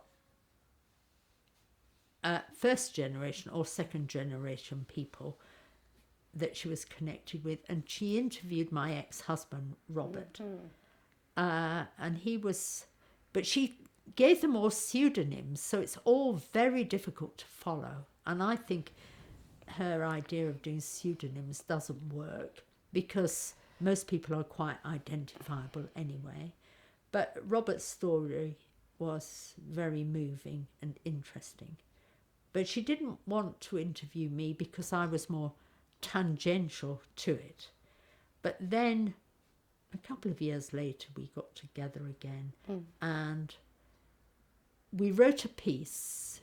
We decided to write it about second generation voices, and we wrote a piece in, I think, just before lockdown. It came out in AJR magazine, asking people if they wanted to join us in this book. Right. And I was more keen for it to be feminist and more women in it than men. I didn't particularly. But Marilyn was more keen for it to be people on the left. And so our socialist feminism didn't quite match each other. But we've ended up with far more women than men in the book. And people came to us in a funny way. So, for example, Claire Ungerson only sent her chapter, which is twice as long as everybody else's, way after our deadline. But we were delighted to have it, or I was. Yeah. And there were an old university friend of mine called Maggie Gravel, who you might like to interview for this, because her father has she has an interesting story about her father, which is in the book. So by some curious means, we eventually ended up with 12 people. Plus we had a man who died just a week before the book was published, who wrote to us as first generation about his experiences of coming here and being first generation. And he also had quite a lot to say about the politics of today and his being in the Labour Party, which was one of our angles too. Because what we wanted to talk about in that book was what it felt like to be second generation today and to be, say, in the Labour Party. So the book was published by Valentine Mitchell, but they did something wrong with the typeface first of all, and they had to republish it. And we haven't had much publicity about it, I'm disappointed to say. And it also, well, it coincided with lockdown and the ripple effects of lockdown. So it came out in 2022, I think, or was it 21? 21, I think. 21, it was September, October 21. Yeah. So I don't think it's sold very widely. We did do a Zoom launch, and we had a lot of people on that Zoom. And for you, what do you think is the most important, let's say, commonality between those stories? If one can summarize. For me, what I wanted, and whether or not it's all come out as well as I think it would be, what would be a kind of commitment to socialist feminism. But at the time, the Labour Party wasn't a good home for socialists, so there were difficulties, and nor was it a good home for feminists. So I think, although the title I thought was great, a lot of people have found it difficult, and I think the zeitgeist now has actually become so tragic. I think we're living in terribly difficult times, moves towards the right, both women's rights and more socialist but human rights are not being respectfully treated. So I feel our mission, so to speak, in that book has missed the boat. Maybe it's missed the Rwandan boat. But you're saying you had there was a political mission. There was a yes, politics. Was it kind of that you wanted to say, here's our experience, based on our experience, yes, this is where it leads to? This is where it leads to. But tragically, it's led to somewhere dark. Yeah. And different situation today than in 21. Yes. Yeah. And I think Marilyn had different ambitions for the book. She withdrew early on. She didn't like my draft of the introduction, and so I did most of the work on the introduction and conclusion. I think she wanted to write a foreword, and I think she did write something, but she wasn't. So you had slightly different agendas. We did have different agendas, and I think she moved on to writing more about her family. She published a short book herself, self-published book through Amazon, about going back to Germany with her father, I think, or maybe both her parents, but it's a nice little book. And some people thought it was wonderful. It got good reviews. And she contributed an essay to another book of refugee, second generation voices, edited by, and I've forgotten their names now, but that the man who I've known for a long time through the Second Generation Network, and you probably know his name, and I've forgotten it. But he's one of the two, David. Yeah. He's one of the two editors. And I think he's had a rather, well, maybe tragic is not the right word, but I think he sees himself very much as an outsider. And I think his book, I haven't read it, sorry, but I know I know from one of the contributors to it, because they also did a Zoom workshop I attended. Yeah. The one in Bristol, there was one in Bristol, and but I think all of us are feeling overwhelmed now by what's happening in the world. And I when I started writing my book, which is called The Lock Safe, I only started it in earnest when the war in Ukraine broke out. And I had many, even then, I found it difficult to write because I found my emotions got so wound up in digging through all this material. And I hadn't translated it all or read all the material when I started writing. So it was very fits and startsy. But it is the way I quite often do research, I have to say. But I wanted to put myself into it, how I felt about doing it. So one is one chapter, apart from doing the letters between my parents in 1941,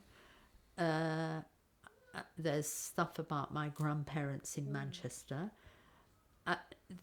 There is less than I intended to do about internment, but I don't have a lot of material. What I have is the after effects of the emotions about it.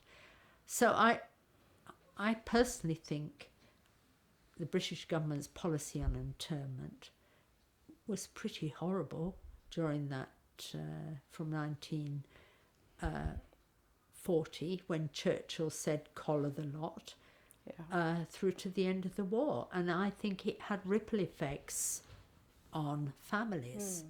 And I think it had, I certainly think it had effects on my parents that they didn't want to talk about. And they wanted us to have happy lives, but I think they found themselves trapped in where they were.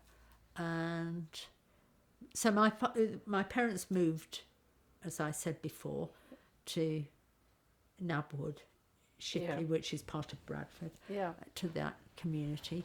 But then 5 years later, my father had difficulties with his job, which he's had for nearly 30 years by this point. And he decided to move, and he moved to a job in Gateshead near Newcastle.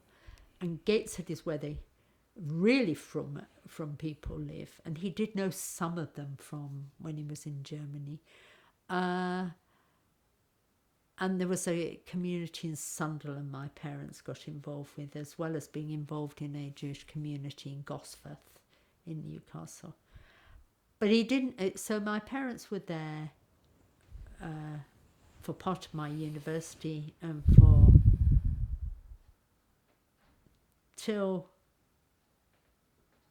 for about 5 years, I think. And then they decided to move again, and my father got a job in...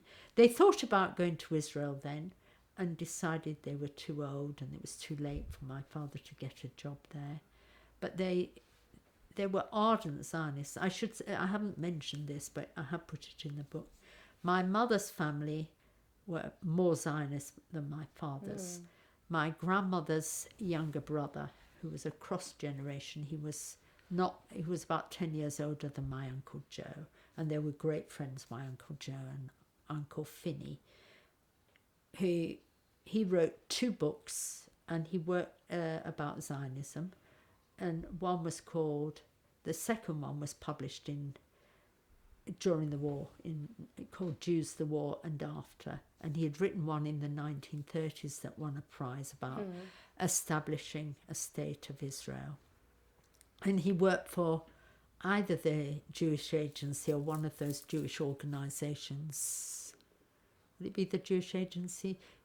And during the war, he went on a lecture tour about his book, which I do have a letter about in the files. But his wife wouldn't go with him because it was in the war. But he went first to New York, and then he went to Latin America, went to Brazil and Argentina to give lectures, and probably other countries too.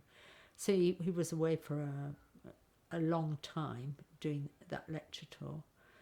And then his book was published I think it was published the year he died, 1945 or 46. And he'd written one before. So his son became an ardent Zionist and flew in the War of Independence. Right. So he was called Cyril Horwich. And I went to his funeral in Israel in about the late 1990s. I happened to be in Israel for some reason, and he died, and he had a huge family on both sides. But your parents decided they didn't want to leave at They did. And I think they were frightened of uprooting again. Yeah, So because they've moved quite a lot they by then. had. They were wandering Jews, really were.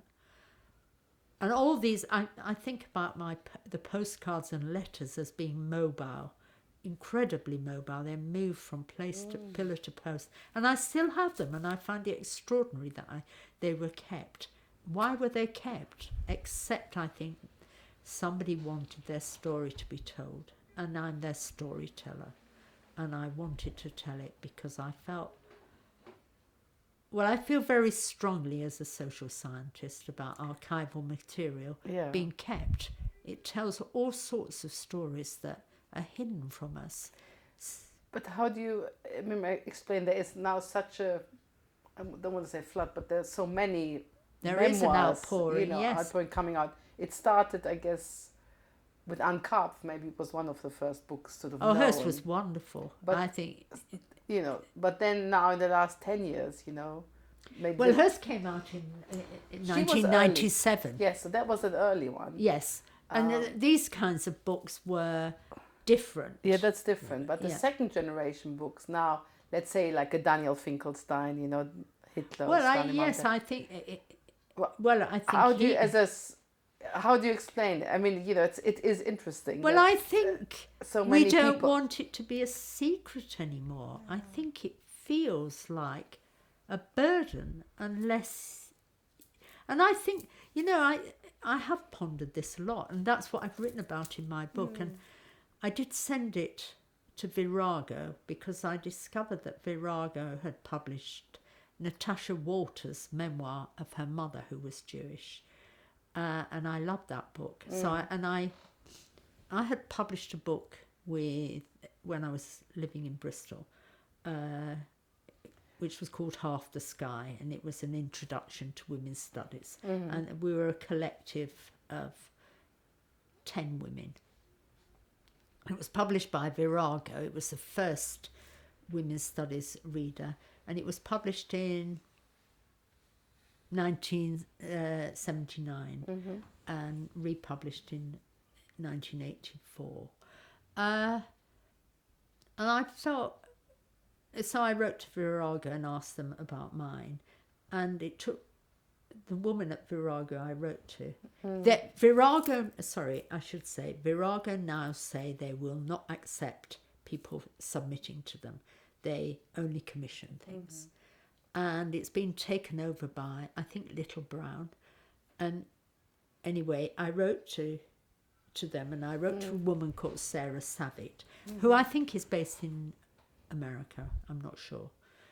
And I sent it online, of course. Yeah. And she read it, and she sent me the most beautiful review of it.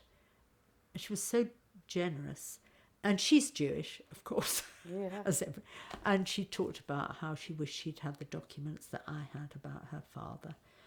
I'm not sure her mother is, but her father's definitely But they Jewish. can't publish it. They wouldn't publish it because she felt they don't publish books of this kind about these memoirs. Yeah. Although she published Natasha Walters. And she felt that there was a more niche market for it. So, well, I don't know whether I've done the right thing or not in using Author House. But when I got her letter just before Christmas, and I had decided I didn't want to rewrite the book for Valentine Mitchell, so I took it away from them because they criticised me for putting so much of myself in. They said it should just be about my father, and I shouldn't write about Brexit, they said as well. Well, I and my sister and my nephews all got German passports as a result of Brexit. It was incredibly relevant to our family. And it was part of why I wrote the book, because without all that material I had about my father, we wouldn't have got the passports. And also, when my nephew, who's got his German passport and his children's now as well, brought that bag to me, he said, "You're the family archivist. You need to keep these." So, and I do feel like the family archivist, but I feel it's important not just for the past, but for the present. I think we're telling an important story. So what are the lessons from your own history which you think are relevant today? Well, I think one lesson, which I wanted to say earlier, is about a British Tory government is extremely harsh to refugees. And I think most people don't know the story of internment, but I think my father's experience of 9 months of internment and his brothers and all the other people who were interned is important to tell now, because what's happening to other refugees is not dissimilar. We're putting people on boats, what are they called? I can't remember. But the treatment of refugees has these long-term ripple effects on the children and the grandchildren. And I think it's important that we counter the story that these people are strange and not part of our culture.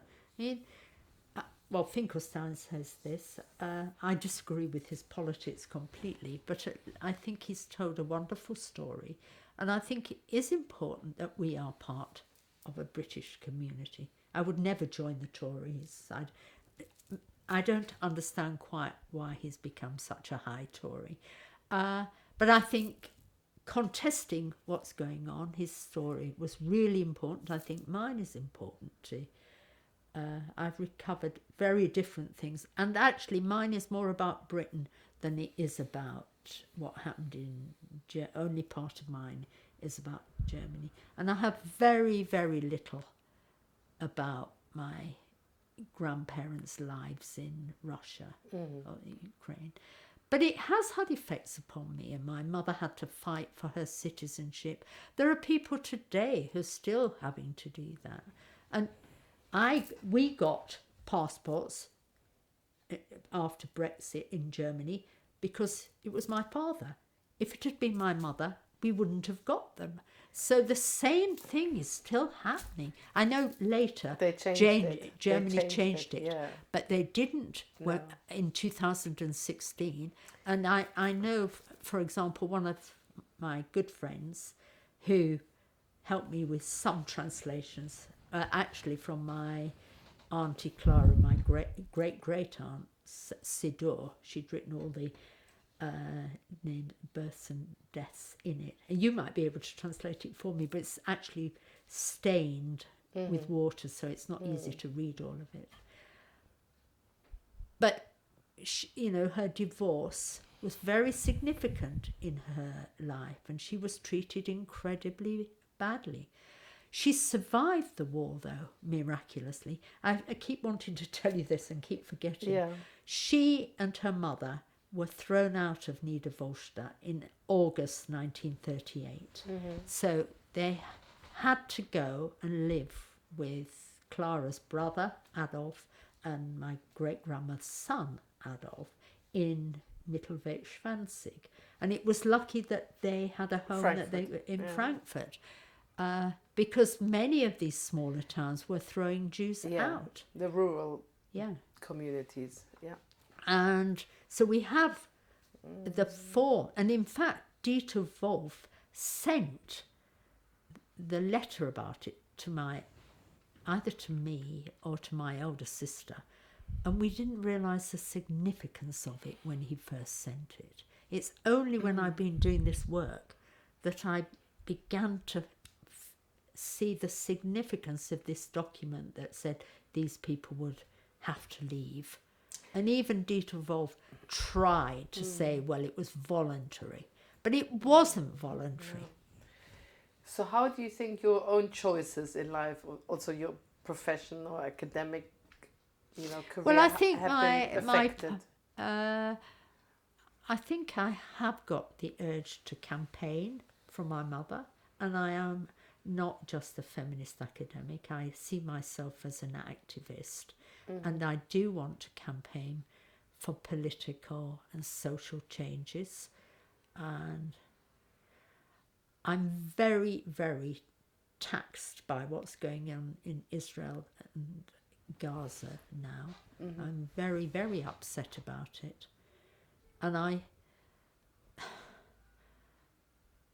was interviewed by a woman called Kitty Warnock about my Jewish journey and journey from Zionism. And that's been published online a couple of months ago. I don't see myself as a Zionist anymore, but I don't see myself as an anti-Zionist. I think I'm a non-Zionist. I think Israel now exists, and I was about to say it should exist. I'm not sure it should have existed.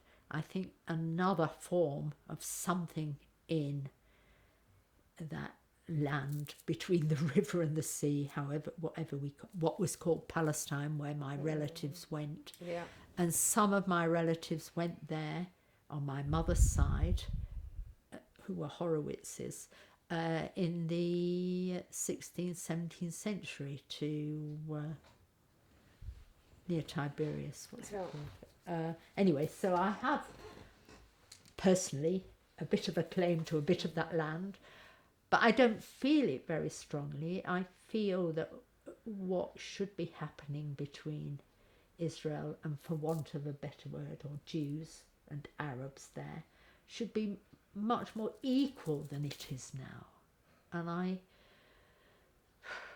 don't know what the solution is, but I'm horrified at the extent of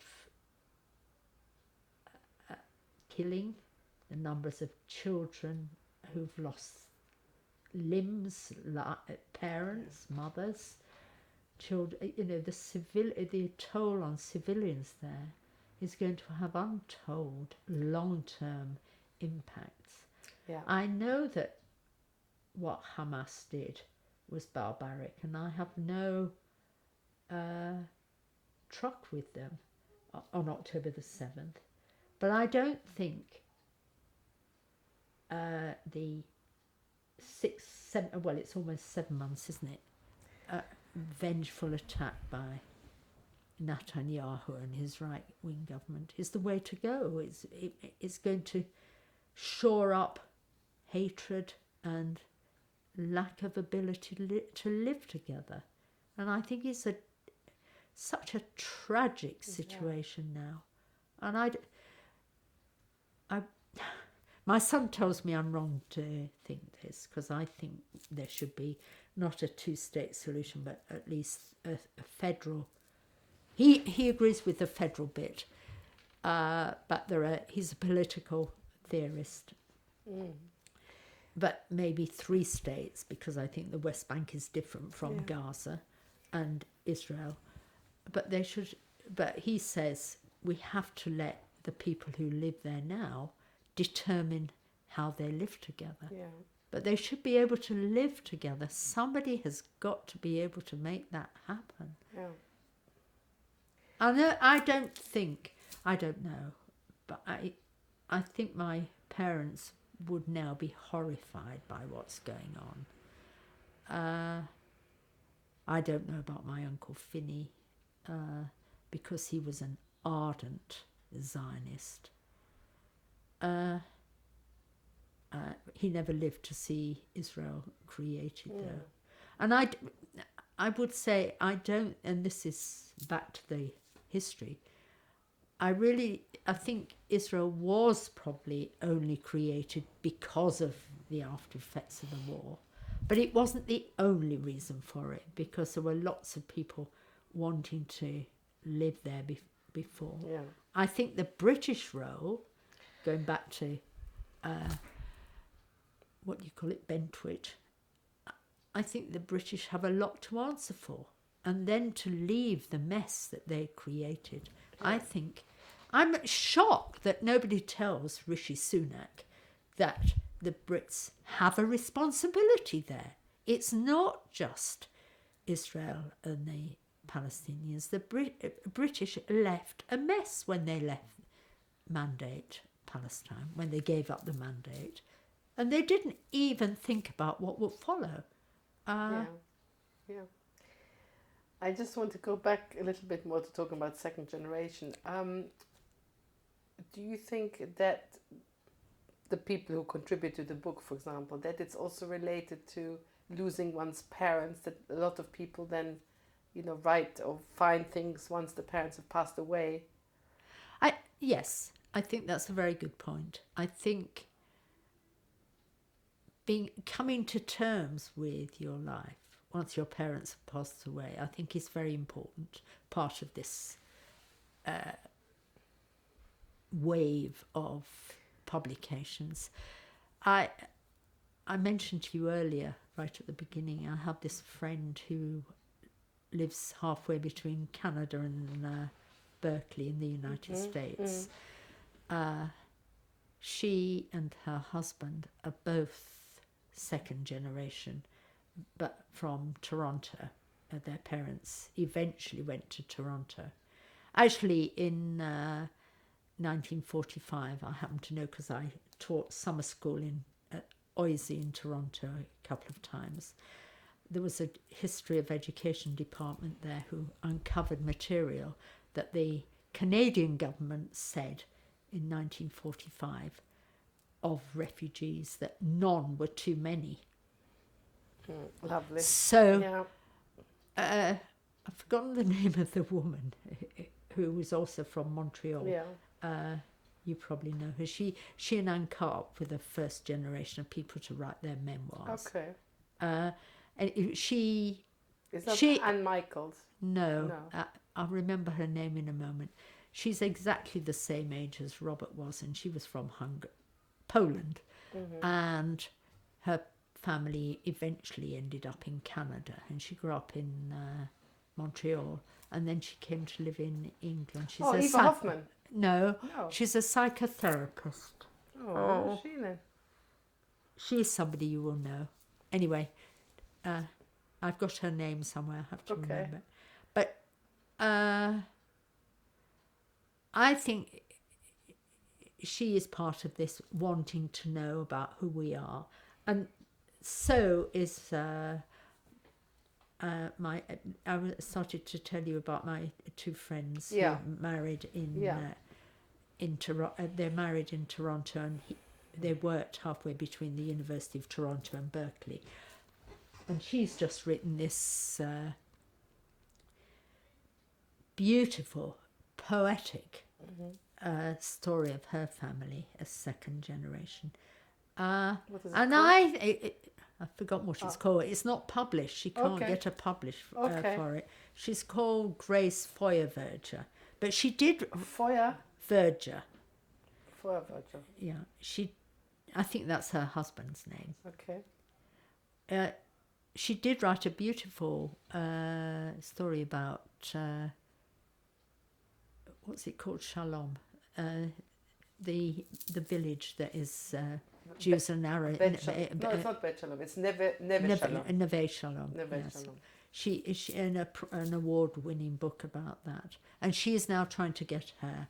She tried Valentine Mitchell around the same time as I did, and I think they decided they didn't want us two Bolshie women, probably, because they did publish Esther Saraga's book. You must know that one. We tried to get Esther to contribute to our book, but she'd already written her book about her father. And I think you're right. So It is probably after our parents have died we can come to terms with how we were brought up, their politics, our politics, who we are. No, my question is basically, is it in that sense similar to non-second generation who also, it's a kind of feeling many people have in some way. I think you're right. I think to it reconnect with your parents once they're not there Yes. anymore. But then I'm interested, what is maybe different, or is there anything different for second Well, I generation? wonder about that for our book, because there were a lot of people who started telling us about the effects of the war on their parents when we did Debating the Zeitgeist. A friend of mine who subsequently died, called Liz Bird in Bristol, she was one of the Half the Sky Collective, wrote and told me about her parents during the Second World War. So I think some of what we were doing in Debating the Zeitgeist is exactly what you're saying, just trying to connect with our parents or who we've become because of our parents. Yeah.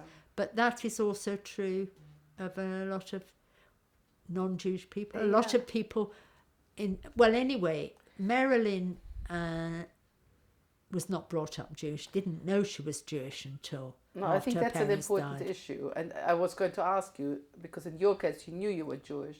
And that's, of course, different for many second generation where they didn't know, or that, I know, and it is... whether you felt that's a different experience. I think my experience was very different from Marilyn's. It was somewhat different from my friend Maggie. And I think my friend Gaby, who's also got a chapter in the book, Gaby Weiner, Gaby and I wrote a book together with Madeline Arnott about closing the gender gap. It was about education and schooling that came out in 1999. And Gaby's written a chapter in Debating the Zeitgeist. Yeah. And her experience is... she was brought up to be Jewish in the East End of London. Well, not the East End, Islington. But only with her mother. Her father disappeared. He never married her mother, and he turned out... About 10 years ago, Gaby found out he had another family in Belgium.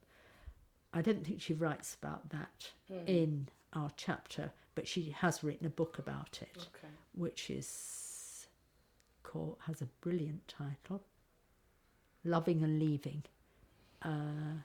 which is also published by Author House. Her book's beautiful, although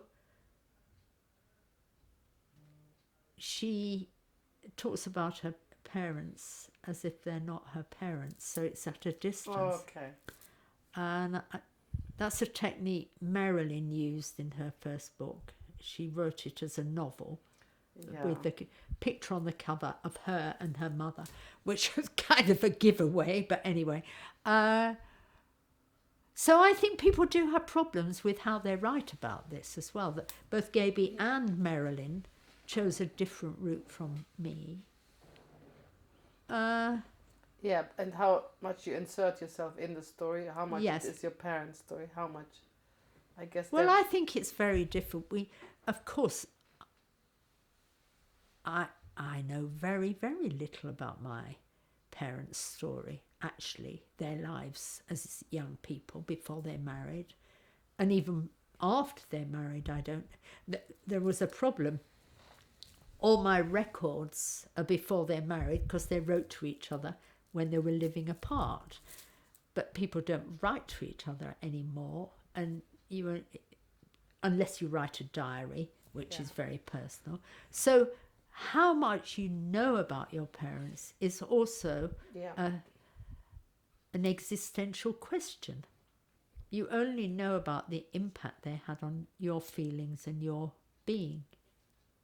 You don't know, actually, what they felt about things, except the power of emotions is somehow powerful. Sorry to use that, you know. I have done quite a lot of psychotherapy. I've been in therapy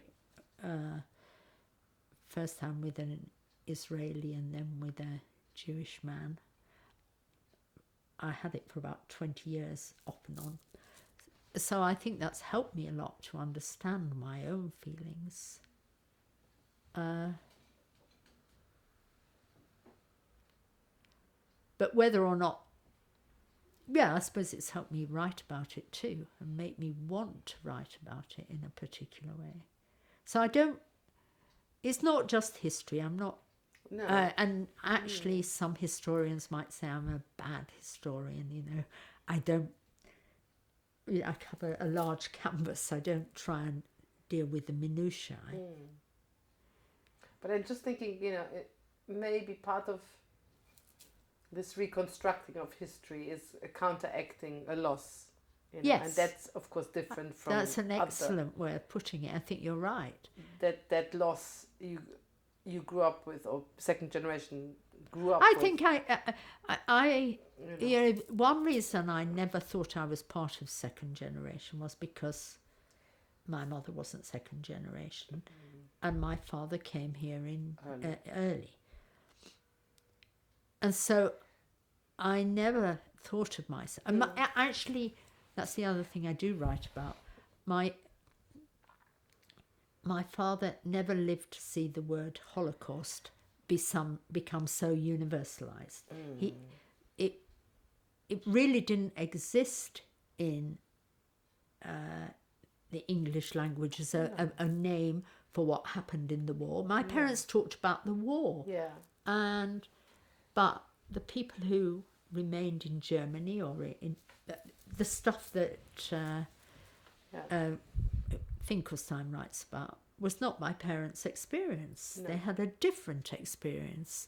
It wasn't as horrific as theirs, but it did entail lots of loss and lots of difficult experiences in England.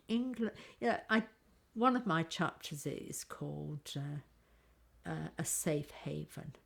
And I don't think it was a term that was used, that people were coming to England for a safe haven.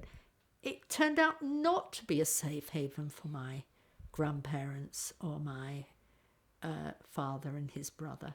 It was certainly not safe to have to spend 9 months of your life interned, surrounded by barbed wire. And I do think internment is something that we all should know much more about, and it's not been written about. But a lot of people whose parents were interned don't want to find out about it because it's too painful, probably. And the records aren't there. The British government got rid of most of their records. You can't find... I think the internment thing is interesting because also, you know, the first generation, because of the other things happened, often is not that important, you know. Yes. In their own narrative, especially when it's now. Different from at the time, of course, when you look at diaries and letters.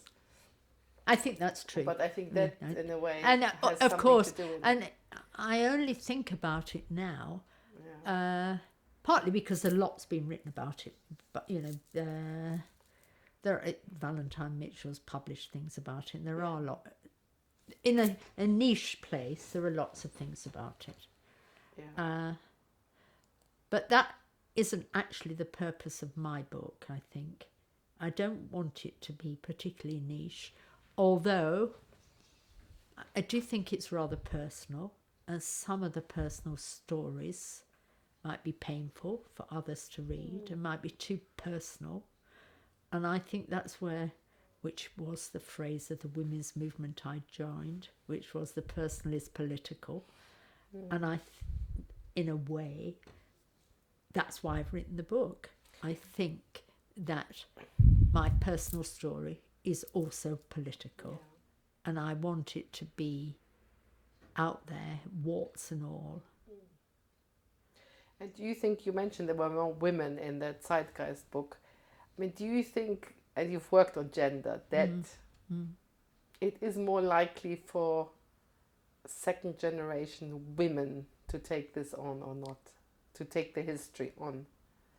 I do, actually. For example, the lovely man, not the one who died, but there was one man who wrote in our book who, I've forgotten his name. I think his first name is Peter. I've forgotten his surname now. He lives near here. Peter's interest in his family history is, he's done it beautifully. He's written a lot about it. But I don't feel the love in the same way. I feel he's done it. He's done a lot about his family history because he did want to recuperate his parents. His father was a doctor and came to this country early on and then met his wife. And I think he, who was from Germany, and I think he wanted to tell the detail of that. So also he wasn't even born in, he's not our second generation in quite the way we were. It was phenomenally difficult to get people who were like each other. Yeah, of course. Because he was born in Italy at the end of the war and then came to this country as a baby. But I do think he has a different take on it from some of the rest of us. I think Gaby, for example, felt kind of obligated to write the chapter for me, but didn't want to take it further because she'd already written about her mother and her father in another book, and it was a very good book. And I think she wanted to put it behind her and do different things.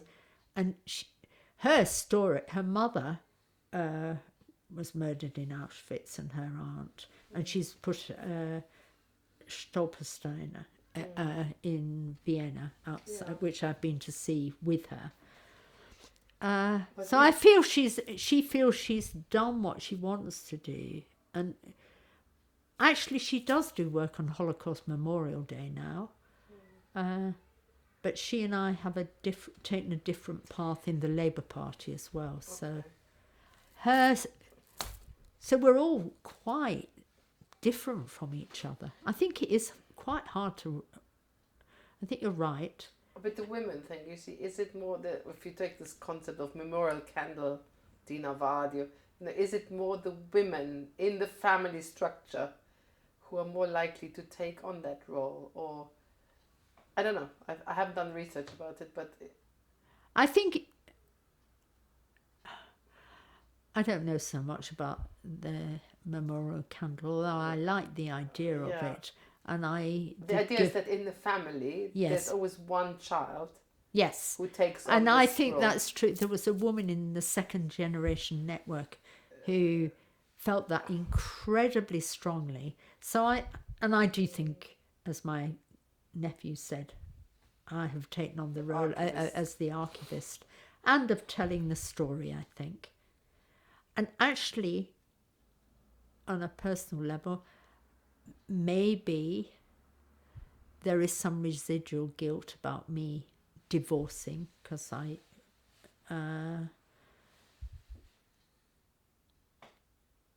was very moved to marry somebody who was much more of a refugee than I was. And his mother died shortly before I met him. And his parents had had very experiences that were more similar to Daniel Finkelstein's parents. His father was in camps in Russia, and his mother was in hiding for most of the war. And they were differently Jewish, and they quarrelled a lot about how Orthodox to be. Of course, the father won out.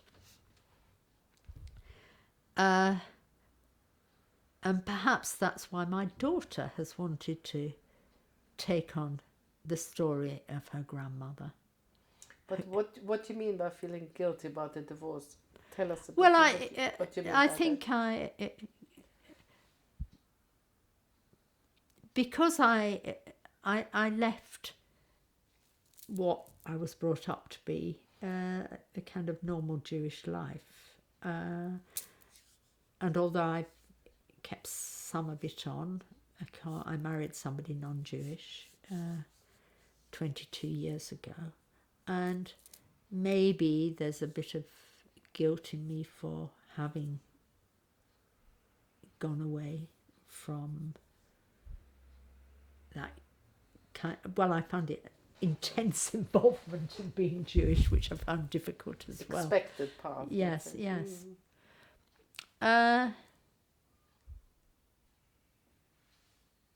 But you can overanalyze why you do it, and I think the memorial candle, the taking that on, is, I think, important. I also agree at a different level that memorialisation generally is important, yard site and so on. And I think the Jewish tradition of yard site is one. Jeff finds it incredible and really likes the idea, but he can't do it because he wasn't brought up in that kind of tradition. And you find now, having written the book, the autobiography, memoir, let's call it memoir, how has it changed? Do you think it has a positive effect on you? I mean, how has it affected you? Or do you feel your sense of completion, or I don't know. You know? I did until October the 7th. I felt relieved I'd finished it. I felt yes, it was a part of my life. I'd finished, and I'd sent it to Valentine Mitchell, and then they'd rejected it. And on October the 7th, well, they didn't reject it. They told me to rewrite it and take myself out of it. Yeah, that's interesting, isn't it? Which I thought I thought everybody who knows me knew that was an impossible thing for me to do. Yeah. So maybe they were rejecting it, but using polite language. I don't know. And anyway, I don't think anybody read it. They actually said to me I sent it for the date they'd asked for, and Toby Harris, the man I sent it to, was away then on holiday. So he came back to it just after my birthday, which is August the 9th. And I think he opened the stuff on August the 11th or 12th. And 2 days later, he wrote me this letter saying that it wasn't what they expected, and I had... well, I think it's best to do his wife next. I did it the other order. That's Clementine.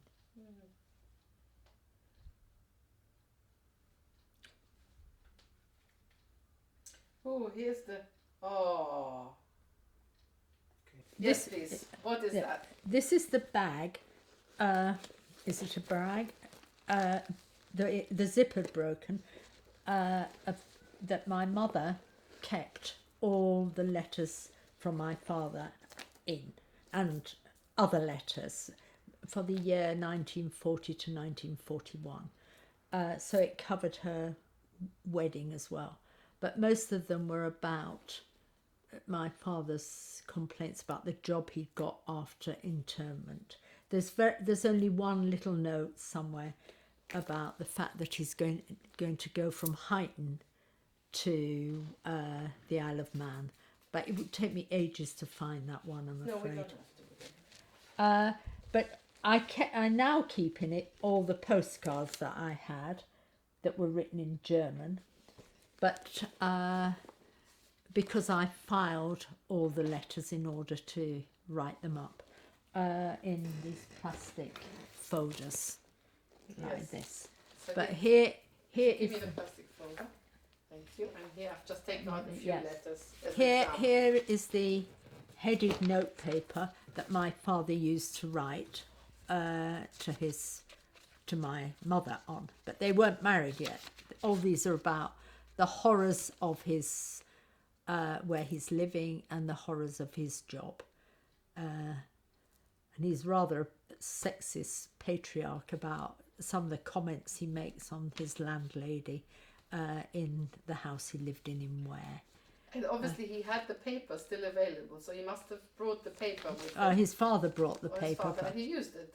Yes. And he so just crossed out, show us what the address again? he just crossed it out Mittelwegschwanzig and put 103 New Road, Ware. What's that say? Yes, Ware Hearts, Hertfordshire. And this is the 8th of June 1941. My birthday. Oh. And it's 2 weeks before his wedding on the 21st of June. And have you featured some of the letters in your book? Yes, I have a whole chapter on these letters because they seem to give the lie to how my parents felt about the situation then. Okay. Yes, so most of the book is ordered by starting off about why I'm doing it. And so the first chapter is introducing the themes and why I got involved and how long it took me, and how actually I suspect that some of the reasons it took me so long was I found it hard to let go of, as well as finding it incredibly emotional. I found it difficult to read these letters for long periods of time.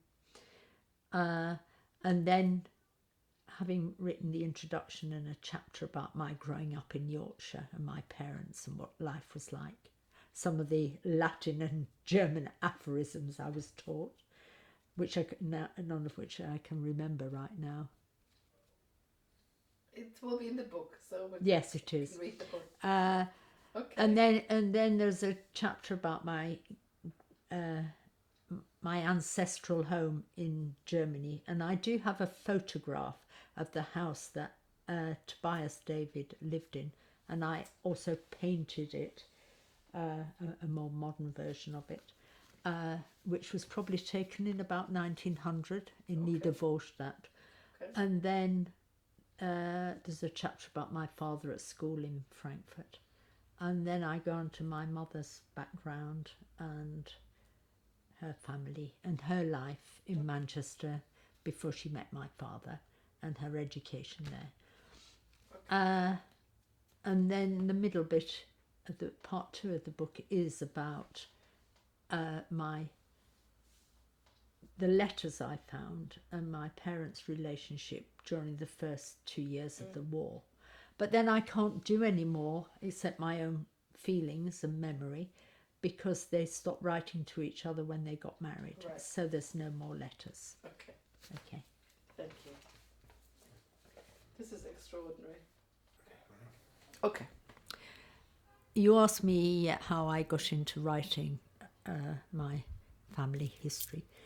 And one of the key influences on me that I forgot to mention before was a woman called Irene Bruegel, who was a close friend of mine. I met ages ago, but also through South Bank. And in fact, I supervised, in inverted commas, her PhD at South Bank. I was head of the social sciences department, and she was actually a lecturer in another faculty, but I was able to supervise them. We became very good friends. We used to swim together on a Sunday morning. But and she decided she wanted to write her family history. And she didn't know much about being Jewish or about her parents, but what she did, I mean, her father was an amazing sounding man, because he was the representative of the Czech government in exile in London during the war. And then at the end of the war, he went back to Czechoslovakia with his wife. I think they already had a child. I'm not sure. I think Irene had an elder brother.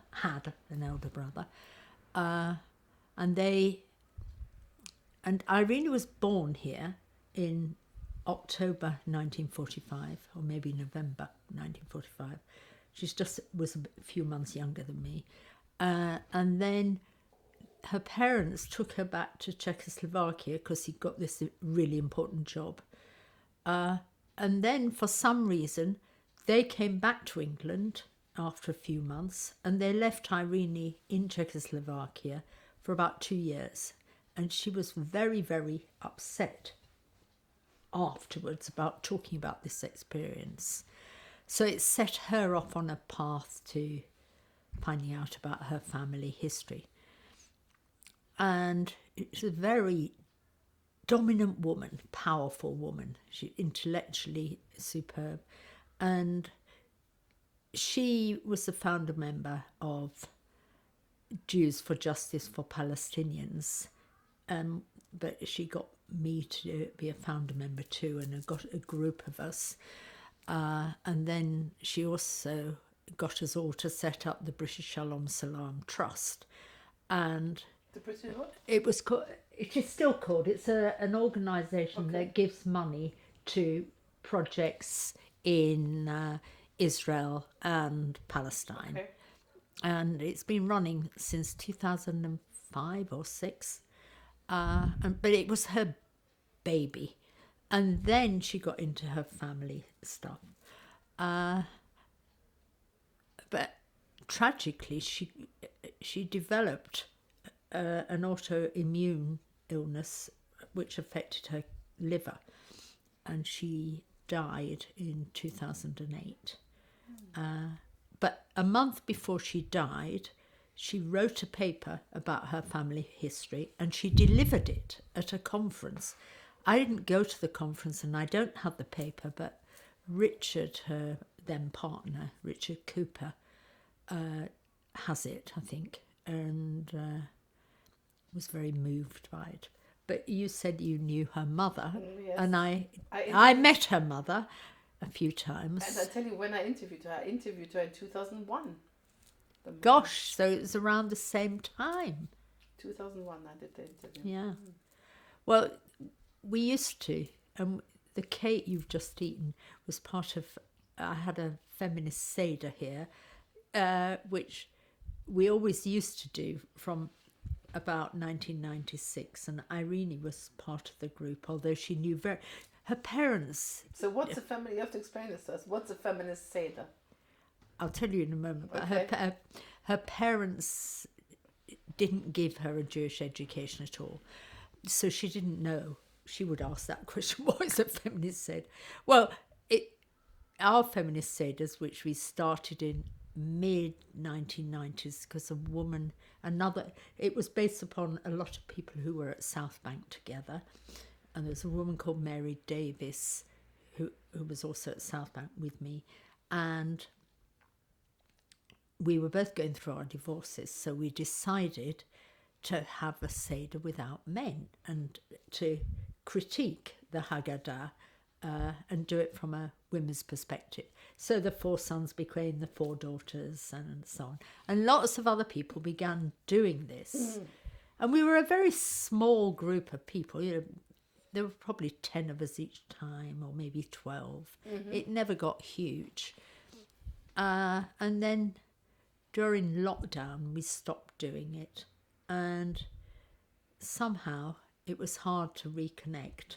And then I decided to try and get it together again. So in the end, there were 8 of us here last Saturday night, which had no significance in terms of the day, except it was the easiest one for us all.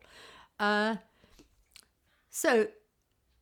we critiqued the stories there. But we've now decided, one of the people there, a woman called Raya Feldman, who's also second generation, that we should write our own Haggadah, adapt the Haggadah that we've got and write the stories and our critique of them. Because it's all still terribly relevant today. So that's what a feminist Seder is. Okay. Sounds good. A group of old friends.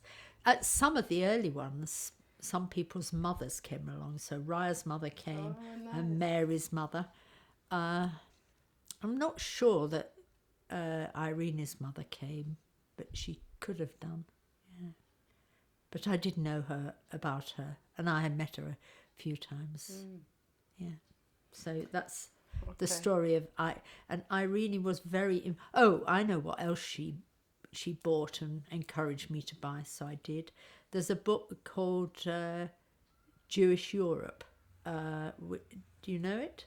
It was put out by some Jewish organisation, but it gives a list of where all the synagogues and a history of all the communities in Europe.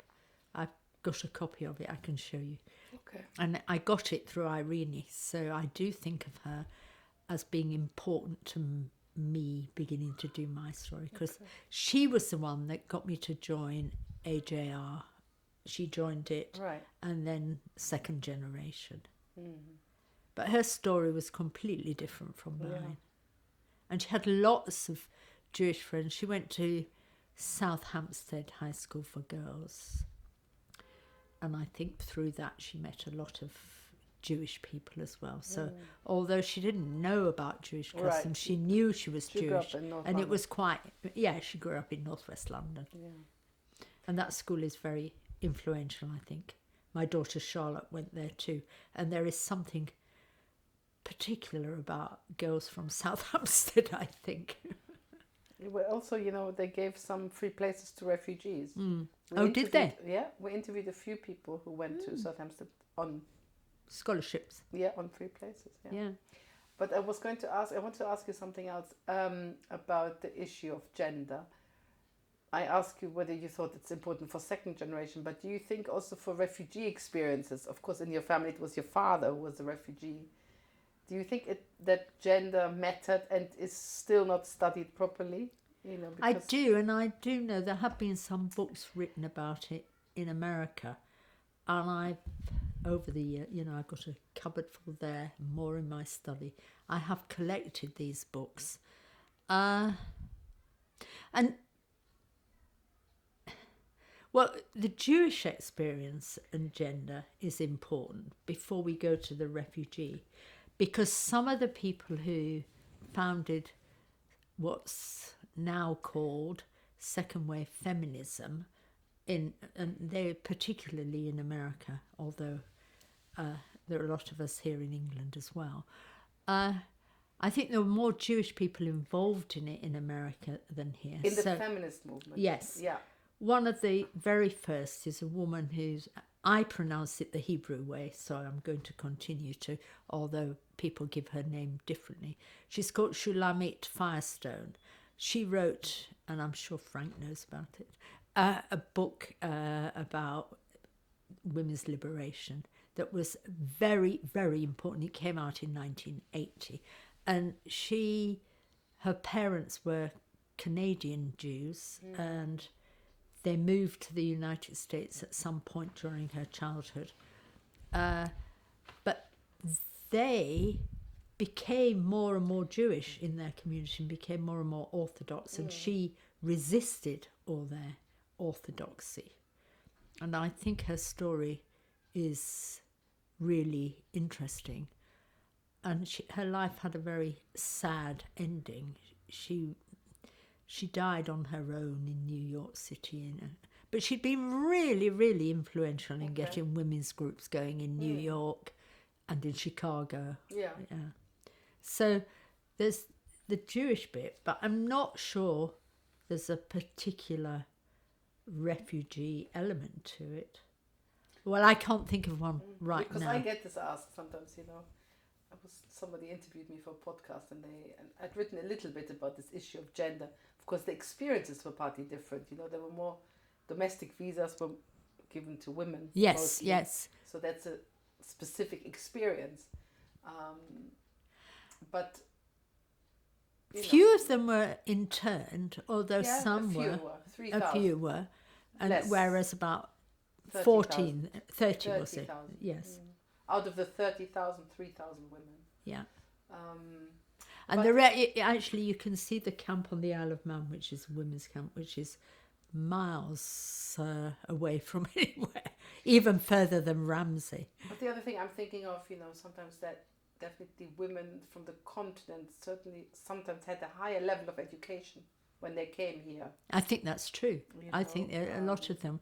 For example, my friend Maggie's mother was a physicist. That's what I mean. There were physicists and doctors, while here the Jewish women were not quite. No. So that must have shaped their lives somehow. But anyway, I don't know. I think also Gaby used to argue this when we were talking about debating the zeitgeist. There was a class issue too. So her mother was quite working class and from a quite orthodox families tended to be more working class than middle class ones. So Claire's mother, for example, was incredibly wealthy. Came from a very wealthy family. But I think you'd have to do a better class analysis than we've been able to do to just explore that point. But I suspect most of the people who were refugees came from better off families, and I think the ones that perished in camps and so on tended to be the ones who couldn't afford to leave. Yeah, quite complex, I guess, because on the Kindertransport, even that's more complex. The class issue, then it's not so clear, but maybe some people had easier access to register. Anyway, well, of course, you'd have to do a much more detailed analysis. Exactly. Yes. Yeah, but I think there is a lot more to be explored on the issue, I think, of gender. I think that's true. And yeah. Because the other thing I'm thinking of, of course there's Orthodoxy, but there's also the whole, progressive Judaism, which the German Jews brought with them and founded Belsaar Square Synagogue or, other institutions. Actually, my father's best friend was a founder member of Belsaar Square Synagogue. Oh. They were both at the Musterschule together as little boys. Charlie Strauss. He was called. Yeah. Charles Strauss. I've come across him. Karl Strauss originally. Charles. Karl to Charles. As a child. And we have a beautiful postcard that he and my father wrote when they met in London, and they sent it back to my father's parents, who were still in Frankfurt. Really? And it was written in German, because it was written in about 1936 or 37. And the funny thing was, we wouldn't have it, except that Ernst, my father's elder brother, for some reason, and we'll never know why, kept all these postcards that everybody sent. He kept the postcards. So he was still in Germany. And he was still in Germany. And they brought it out. He brought them out with him. Either he or his parents. I suspect he did. Are you publishing this, hopefully, in your book? Yes. Amazing. Yes. These postcards are quite amazing. So if he knew Charles Strauss, he must have then had some contact with Salzberger. Yes, he must have done. But I don't know what it was. I went to the shul which was not destroyed by the Nazis. It's in Frankfurt. Yeah. It's a beautiful building still. It was used as storage, I think, for a time. But it's not very far from where my father lived. It's in the West End of Frankfurt. It's called. Yeah. Yeah, I know it well. Oh. I went to kindergarten there. Oh, but really? It's another story. Yeah, in that building. Charles Strauss is definitely somebody who was important for Belsaar Square. But did your parents join any refugee organizations, or your father? Was he? Anywhere? I don't think so. Oh, I'm sorry, I'm wrong. Of course he did. He joined the AJR, and his parents did too. So I have this, it's so long ago, I've forgotten about it. I have what were called the slips that they all filled in. But Wow. AJR would not give me the original slips. They gave me photocopies of them. So somewhere they have all this in their archive. When did you ask for it? Oh, this is the late 90s, early 20th. Well, it might have been influenced by Irene, so about 24 years ago. Because I can tell you that on one of their moves, when they moved office, somebody chucked out a lot of archival material. So you might have the copy and the original might not be there. Possibly. Well, it's the same thing with the Kew National Archives. If you have it, I have them. because Yes. I think we can be interesting to see it, because I'm trying to convince the AJR what they should do is do a call out to members just to find out what they have, like this kind of thing, and try to gather it somewhere. Well, you know. actually, I have the ones that my grandparents filled in, my father filled Amazing. in, and this is how we found out that Auntie Clara was divorced, because she filled her slip in and said she was divorced, and that was the first we knew of it. And I think that was about 1996 or 1997 when we got it. Amazing. Okay. And then later, and I don't know why, they resent me my father's slip, which had on the back his address in Keighley. Who sent it? The AJR sent it? Yes. Okay. So they I might have written to them again for Okay. information. Okay. But that's probably 20 years ago. Because I've done this over such a long period of time. In a way, I want to let go of it, but in another way, I don't think I do. Because then I need another bigger project, which I can't think of. Well, Anne Carve always, when I spoke to her about her book, she always said that she tried to get away, and that somehow it always catches up with her. Although she has now written on other things, but yeah. She's written a lovely book on aging. Yeah. Yeah. But I want to ask you, Miriam, how would you define yourself in terms of your own identity today?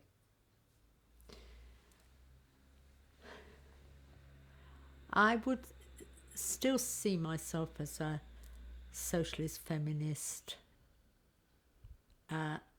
academic and activist. I'm not sure I would put refugee or Jewish in there. I think I would, but I'm a bit tentative about it now, because I have had this existential crisis over since October the 7th. Although I have to say, and I told Frank this over coffee, that I'm a very active member of Jewish Voice for Labour, and I chair the education group of it. I never wanted to be part of their executive, because I'd been on the executive treasurer of Jews for Justice for Palestinians, and then on BSST, and I became tired of the endless arguments or pilpul, and I didn't want to get involved in that again. It was bad enough in the education group. It is bad enough there, but I feel that that's where I can put my energies. I am an educator as an academic.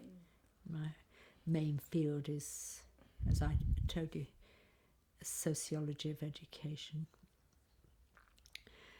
But I do think it is important to mention it, to see that as making me who I am.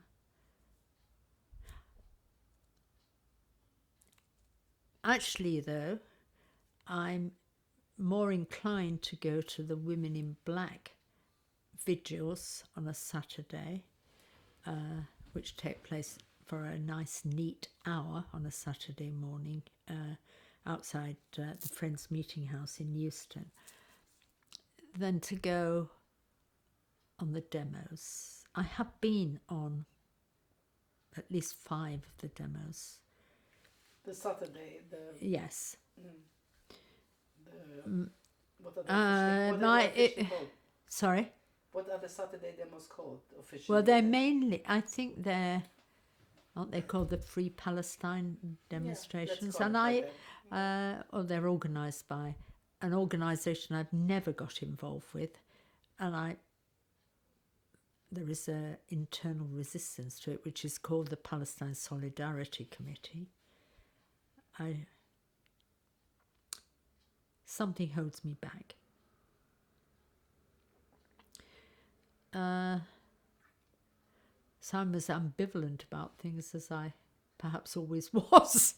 But I've loved doing this, long time that it's taken me, loved doing this research for the book. So I do like something I started off life doing, at my professional life doing, being in the dusty old archives, and I have quite liked doing that. My PhD was on local educational authorities' educational reforms when they converted schools from selective schools to comprehensive schools. It started off as a project with Maurice Peston, and then I turned it into my PhD, because I went to, having worked for Maurice for 3 years, from 1969 to 1972. He didn't get any more money, but I got a grant. He encouraged me to do a comparative study, and God knows how this happened. It would never happen again by complete fluke. I wrote to several universities, and the only one that invited me to go there was Harvard. So I went to Harvard Graduate School of Education for a year, to their Educational Policy Research Unit. It wasn't a very happy experience, because they were all incredibly elite. And then when I complained to somebody about how elite and snobby they were, and how difficult I found it to make my way there, this person said to me, well, they all think that because you must be good because you're here. I mean, it was a kind of ridiculous circular argument. But also, I couldn't find the women's movement. I was really keen. I've been in, I thought my group was called the Belsize Park Group, but maybe it was called something else, in London, a CR group. And so I wanted to join something like that when I was in America. And I just couldn't find the town version of it. I think there were things in the university, but I didn't know about them. Fortunately, somebody told me about a Jewish feminist group that started in Somerville, or near Cambridge, Massachusetts. So I used to go to that, and I met there about half a dozen people who I got to know very well. One of them was Neera Yuval Davis, who was doing her PhD at the time, and she was married to Uri and had a small child, and I became a very, very good friend of hers, although we had very different views about Israel, and I've moved much nearer toward her position than she's moved towards mine. A lovely woman. So it was a very strange experience, but it's done me untold good to say that I've been at Harvard, which I think is a terrible elitist thing to say, but it has been helpful for some aspects of my career. And so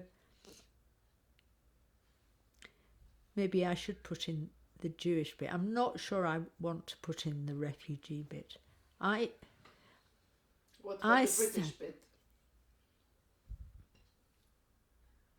No, I don't. I feel myself to be more international. I have a lot of friends, colleagues in North America. My son lives in North America. Friends in Australia. Some in France and Sweden and so on. So I think if I call myself British, I'd find that too narrow. Although European? I have thought about that from time to time, especially after Brexit or around the debate on Brexit. And we are European. I think the notion that we could exit Europe, we could exit the European Union, but we can't exit Europe. We are fundamentally part of it. And so it did make me that's what partly drove me to get German passports. I didn't want to leave Europe in the way that Brexiteers did. And your children have German passports? No. My son didn't want one because he was applying for American citizenship and he has an American wife. So you can't, I don't think, have three. And my daughter has two. They're young, they're 9 and 7, little boys, and they go to Wolfson Hillel Primary School in Southgate, which they love. And I think, although she'd studied modern languages at university, she could have had a Hungarian passport, but what use would that be to her? So I don't think she felt the necessity for it when we did it. It was just, and nor did my sister's son, nor her daughter. So it's just my elder sister's elder two boys. The youngest didn't either. But both of them have it now, and I think they both got them for their children as well. It was a particular moment, wasn't it, when there was an urge for it. Last night I watched the news and I saw Prince Charles visiting some Macmillan Centre at UCL, and in the picture as well was Julia Neuberger, who was instantly recognisable. And I thought about, and I Googled her because I just wanted to check why she was on the picture. And of course she's head of the medical services at UCL, which is why she was with Prince Charles.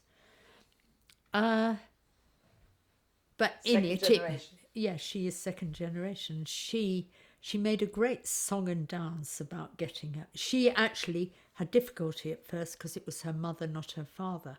So she got her passport quite a long time after I did. But she did fight for it and she was good about that. And Jonathan Wittenberg put arguments forward, which I heard about it as well. So I have been involved with it, but it's not it was a moment, I think, or maybe that's the wrong word. It's been important to me, but it's not been of primary importance. I was shocked to find when I started writing my book that I've written all these other books and articles and things, and I've never mentioned it. So maybe I should start mentioning it, and you're encouraging me to think about it. I didn't mention my background, even my Jewish background, in writing things. Although it was of fundamental importance to me growing up. Something I didn't ask you yet is how you think your background has influenced your parenting, or whether you think that's important. Well, with Robert, I kept kosher. It was a source of... I was brought up in a kosher home, so it was second nature to me to do it, although his form of kashrut was completely different from mine. So we had a kosher home, but we would eat out. And we would try not to eat shellfish or any pig. But Robert's family were much more strict about eating out, and much more strict about keeping Shabbat and so on. So when I married, and we were both sociologists in Bristol, which is how we met. But he came from a much more strictly kosher background than me. So was it difficult for you to... Yes, it was. And he was quite resistant to, although he saw himself as a socialist, to giving up bits of himself. I think he regrets that now. I also regret our difficulties. But we did bring up our children with a strongly Jewish background. And, of course, they knew about his... They knew much more about his refugee background than mine, because his was more immediate and his parents had been involved. Yeah. Oh, that's what I was going to say earlier about the word Holocaust, because my father died before the word Holocaust was ever in the vocabulary. He died in 1980, and I think that, well, I always date it to the American miniseries that Meryl Streep was in. Yeah, but that was just before, Yes. 79. Yes. That's when it came exactly. So it wasn't something out. he would have talked about. And I suspect my parents separated the personal. I've never really thought about this, but I think they did. Being Jewish for me, because there were no other Jews in Keighley, was at home, but outside it was something other. So I was always marginal, and that is it's where we began, and that remains really important to me. I feel very marginal to the mainstream. I campaign, I resist, I argue about these things. But I'm quite meek at the end of the day, because my daughter, I pick my grandchildren up 2 days a week, and I was wearing my JVL badge one day, and another badge that's my son bought for me, which says I'm an outrageous older woman.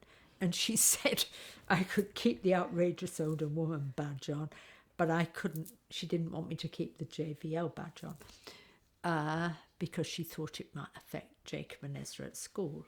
And she's probably right, so I meekly took it off. So I don't want to stand out or hurt my grandchildren in any way, but I increasingly think that the school needs to engage with these issues now. And whatever secondary school the children go to, they will have to confront the contradictions of being Jewish and having refugee backgrounds and so on. And my son was brought up, and he did his bar mitzvah all by heart, I think. But he's given up all of his Jewishness now. He's got a non-Jewish wife. She's an ex-Catholic. They don't have children, but they're very political in their ways. But I suspect that Toby will be horrified if what's been happening at Columbia ended up at his college, because I think that will be very hard for him. He's just about to become head of department in his department, and I think he would find that really hard to deal with. I also want to ask, do you have, in terms of your book, are you interested also to bring this to schools or do talks in schools, because you've been involved in education, or is it something you... No, I would like to. I would like to go back to the Joanna Milan, Trudy Gold. And I think it was very sad that they got... I don't know what happened, but when the London Jewish Cultural Centre merged and created JW3, they somehow got squeezed out. Yeah.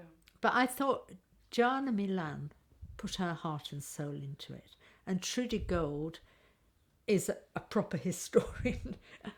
She likes doing the history, even though she herself doesn't have, I don't think has any refugee background, does she? Don't think so. But she was very keen on this project. I think maybe we'll sort of end with this question of Holocaust education and how you see it, the importance, and how in schools, you know, what you see as the appropriate way of teaching this history. Or I now think, and we had a seminar about something slightly different to it on Sunday, about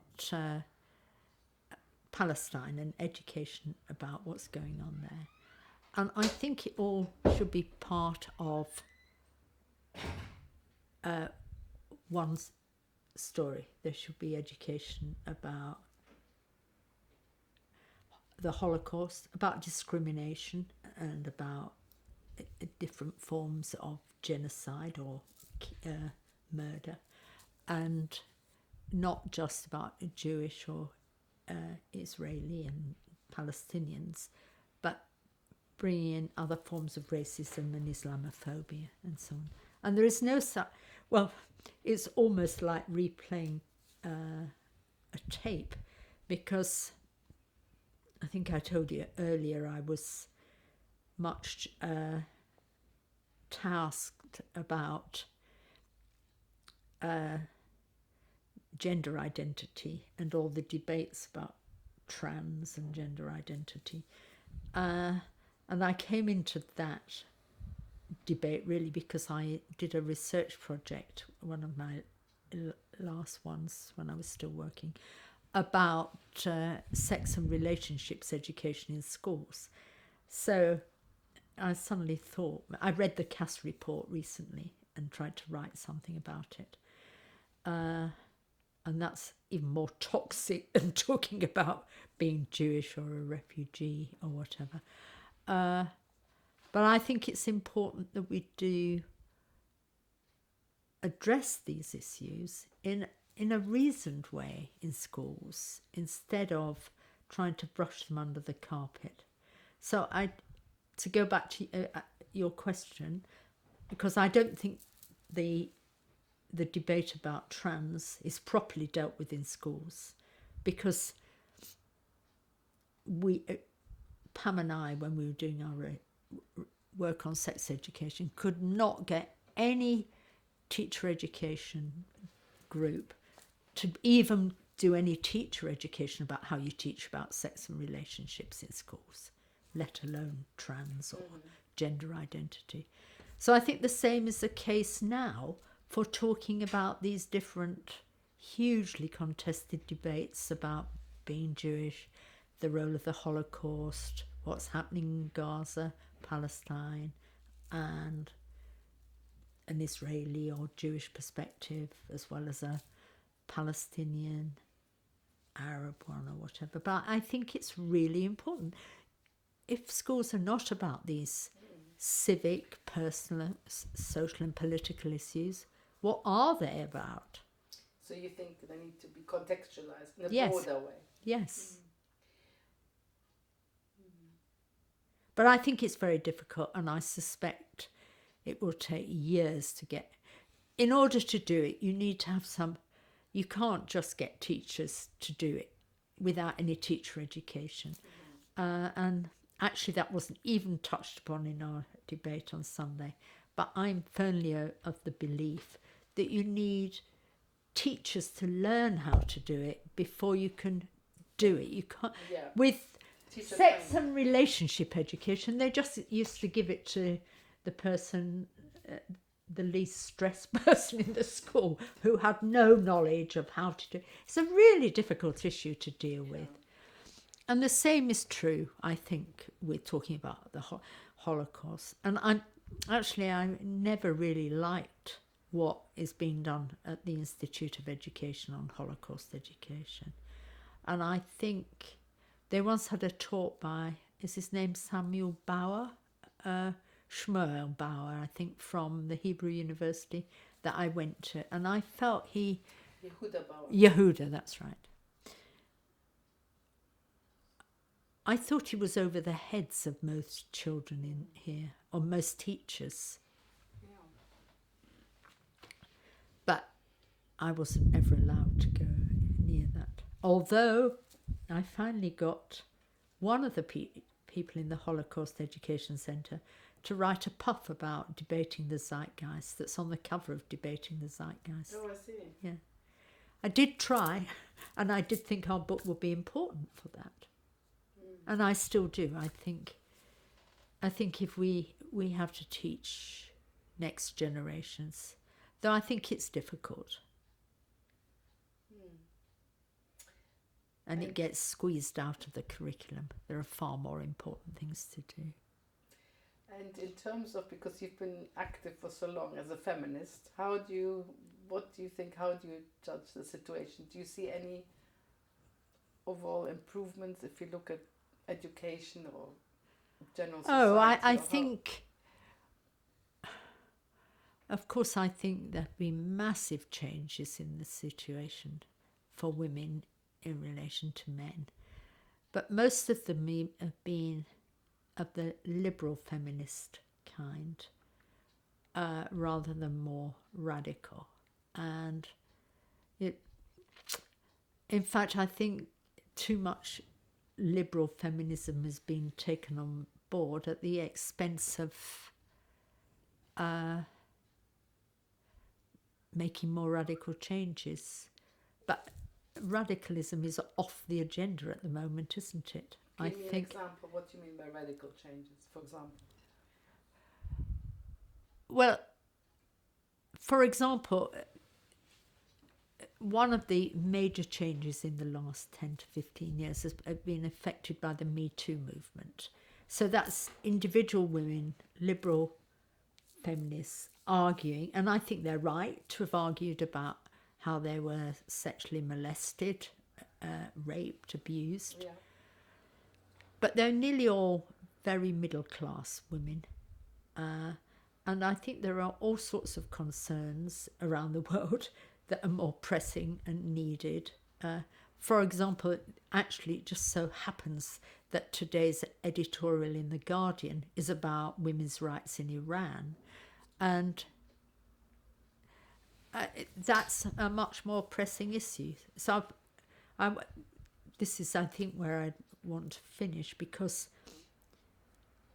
18 months ago I was asked to chair a panel for a conference which was called Education for Women's Liberation.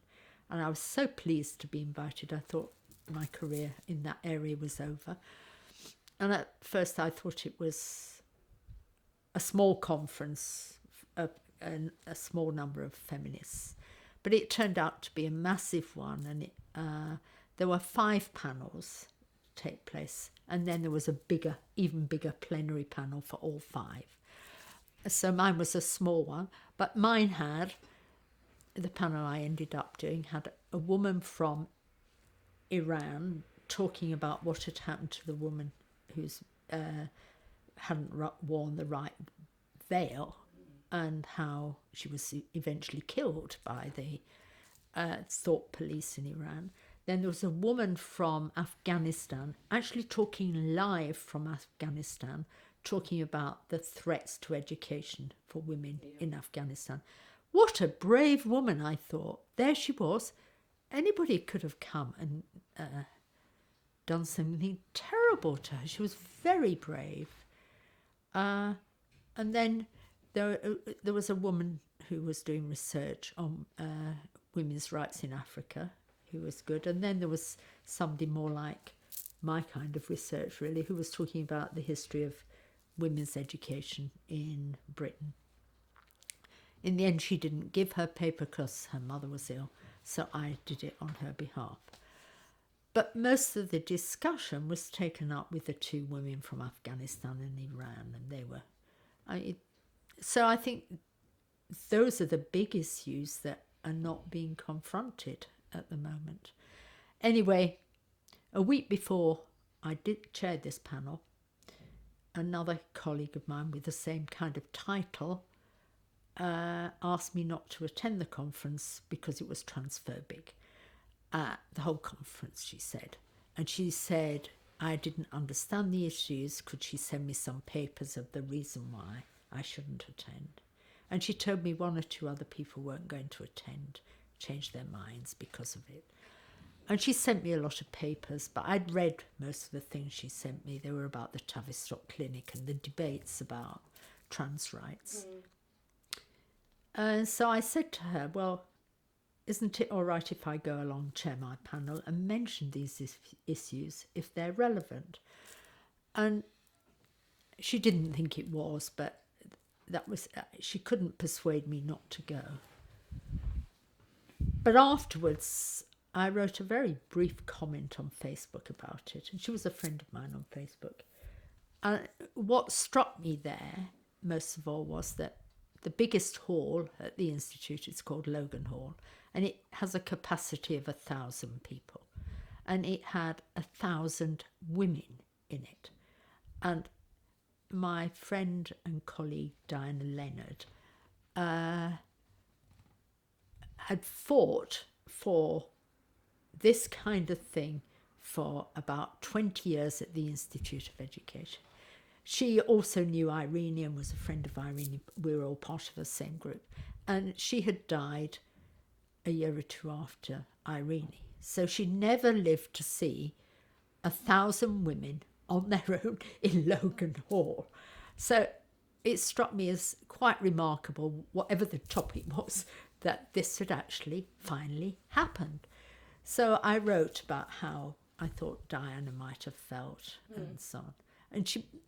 and then at the end I said there was a small, and I used the wrong word, but I was writing it in a rush because I felt more about expressing. I used the word puny. There was a small puny demo at the back. It's a little plaza behind the Institute of Education and next to SOAS. There were about 10 of them, but they were incredibly noisy, banging drums and shouting and heckling. Was it because of the conference? I think they were probably students from the Institute of one of the colleges round there objecting to the conference because they all argued it was transphobic. But why was it transphobic? Why was it transphobic? Because it was mainly about women's rights across the globe, and it wasn't addressing the question of who is a woman. It was accepting the traditional definition of a woman. It didn't exclude any. No, it didn't. Women from no, they could have attended. But as a result of them threatening to stop the conference, there was huge security. There were about 50 policemen around, and in order to get into the conference, the whole of the fourth floor was full of security. So anyway, as a result of me writing the word puny and mentioning the demo, she wrote back to me immediately and said she had to, what's the word, defriend me, unfriendly and cancel me because her life was no longer safe. I still want to know what was unsafe about what I wrote. I was writing about Diana. I wasn't really writing. It was my kind of tribute to Diana. But I still don't understand why we can't sit round like we're doing now and have a discussion amongst women. But the whole trans debate is between different groups of feminists and mainly lesbian feminists, actually. And Diana was a lesbian. But anyway, it doesn't matter whether she was or not. It just seems to me terrible that we've got to this place where if you disagree with somebody, you cancel them rather than talk it through. And so in the end, I think of myself as entirely, I wouldn't say rational, but I do agree with the idea of science and reason in debate. and I using the word liberal in a different sense, I'm totally committed to a liberal humanist university, one where debate and argument are the way forward. So I personally think we should be able to talk about all of these issues, plus refugees, Israel, Palestine, current refugees, the situation with Rwanda now, without everybody shouting at each other. But you see what's going on at the campuses at the moment. I know. You know? And even I'm thinking when you're speaking, just hear what's happening on the women's pond in Hampstead Heath. Yes, the debate, you know, and it's quite complex, isn't it? It is very complex, and it's very frightening the extent of anger there is around about these issues. No, I agree, it's very complex, and I might be sounding very naive about it. Yeah, but it does sound to me somehow that, you know, women had to fight for sort of safe spaces, and, you know, there is now a challenge, and it's not so easy to solve that challenge. Yeah. But if people have successfully transitioned, we shouldn't know that they've transitioned. For example, I've had 2 hips replaced. I mentioned that to you earlier. And my first hip replacement was over 15 years ago now. And it was done by a man who transitioned. And everybody knew about she's called Sarah Muirhead-Allwood. She was wonderful, and I fully trusted her. I would have had she wasn't available to have my second hip done. But unless you mention it, you don't need to know that she transitioned. And the same is true of people like Jan Morris and so on.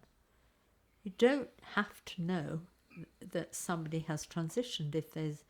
and Sarah Muirhead-Allwood carried on her life as a senior orthopaedic surgeon for another at least 10, if not 15 years. She only practices privately now. So 5 years ago I had somebody who had trained with her. But it's not an issue for your life, so we didn't need to know. So safe places could include people like Sarah.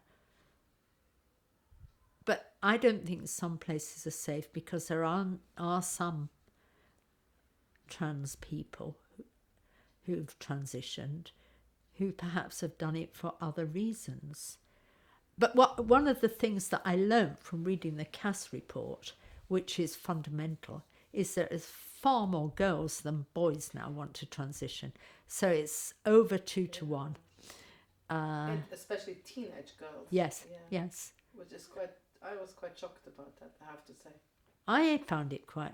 Well, I think it's understandable in a world in which power has become so vested in patriarchy again. So although we have greater public freedoms, ultimately the structures of society have not changed, and men remain fundamentally in power. So no wonder young girls who fear the threat of rape or harassment or whatever would rather present themselves as boys. I find it quite understandable, really. Although I was really amazed at the figures that Cass report gave. Yeah, it was shocking, really. Anyway, Miriam, do you have anything else I haven't asked you would like to add?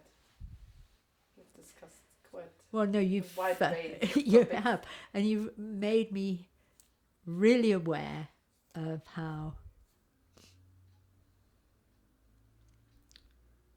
my backstory is so much part of me, but it still leaves me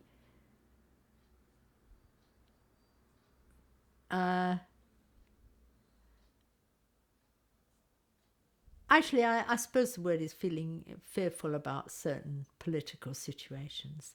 So I think I didn't say this properly before. I think my parents, my father in particular, wouldn't ever talk about it, but was probably quite frightened about being a refugee. And really, he learnt to speak English so well, he sounded like a Yorkshireman at times. So I think he wanted to hide his background. And I think I probably inherited some of that.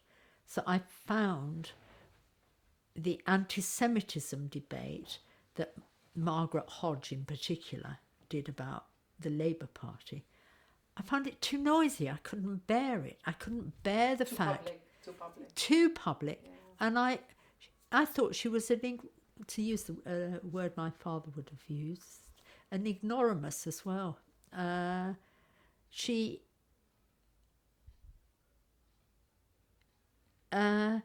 revealed how little she knew by the way in which she kept banging on about it.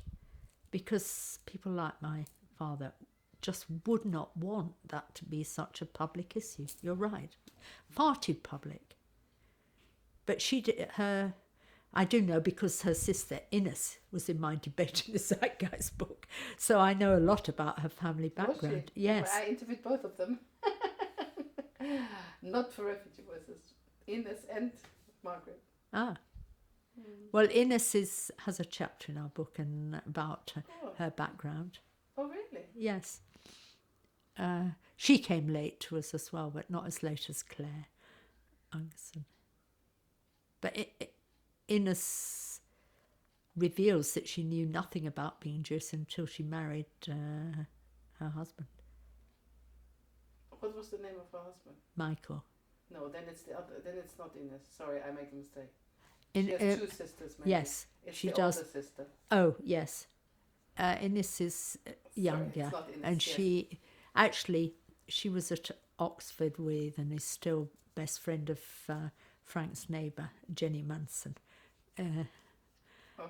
Yeah, so no, it wasn't. It was the older sister. Yes, the older sister, I think was born in Germany, actually. The others were born in Egypt. Yeah. Okay, Miriam, have you got any message you would like to give to anyone who will watch this? From any point of view, from a feminist point of view, from a refugee second generation point of view, from academic point of view, whatever you want to say. I think the only message I'd like to make is that we should be aware of how both feelings and reason are rolled into who we become, and how we have to learn to control those feelings so that argument and reason, as in I said before, the university or school or whatever, is the more dominant force, that we should not just react to how we feel if we feel angry about something. And that it obviously has its place in who we are, but it has to be weighed against other kinds of arguments. Okay, well, thank you very much for sharing your story and telling us the story of your parents. And looking forward to reading your book. Oh, thank you.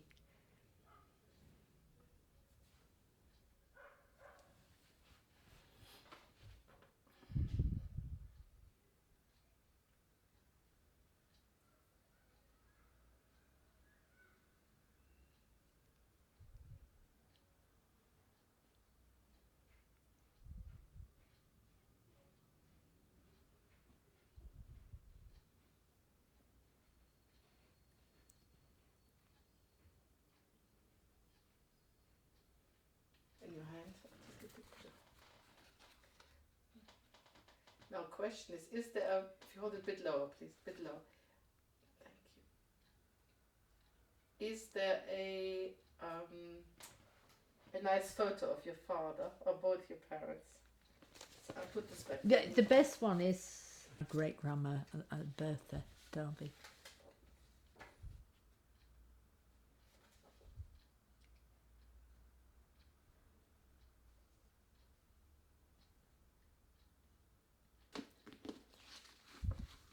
I hope this will be the cover of my book with the passports in some form like this. Nice. Yes. These are the 3 that have the swastika on Well, them. if you need film with photographing, I'm happy to. Or Frank, we could both. Oh, you probably have somewhere if you need help. Take the other one where your father's. Then it's a contrast. Yeah. Oops, careful. Yeah, that's good. And just open your father's one as you do before and show us. Just hold it up like you did to see.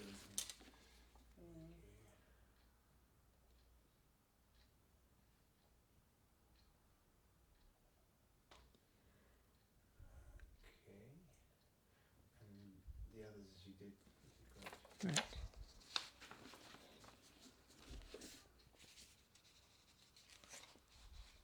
That's Adolf, my grandfather's. Yeah. So if you just hold it down a bit. Yeah. And look at me. Thank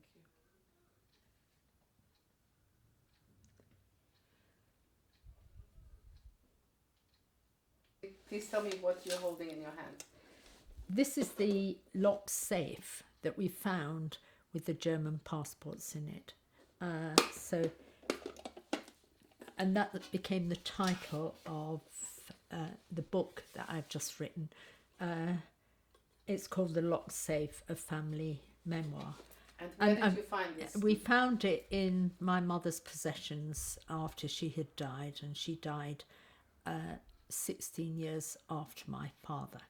But this contained the German passports in it. I put other things in it now. So, for example, there's my mother's writing case that in which we found the addresses and some of her correspondence and so on. And I put some photographs here. And the passports, are they still there? there? They are here, and I will get them out. If you want to. Yes, thank you.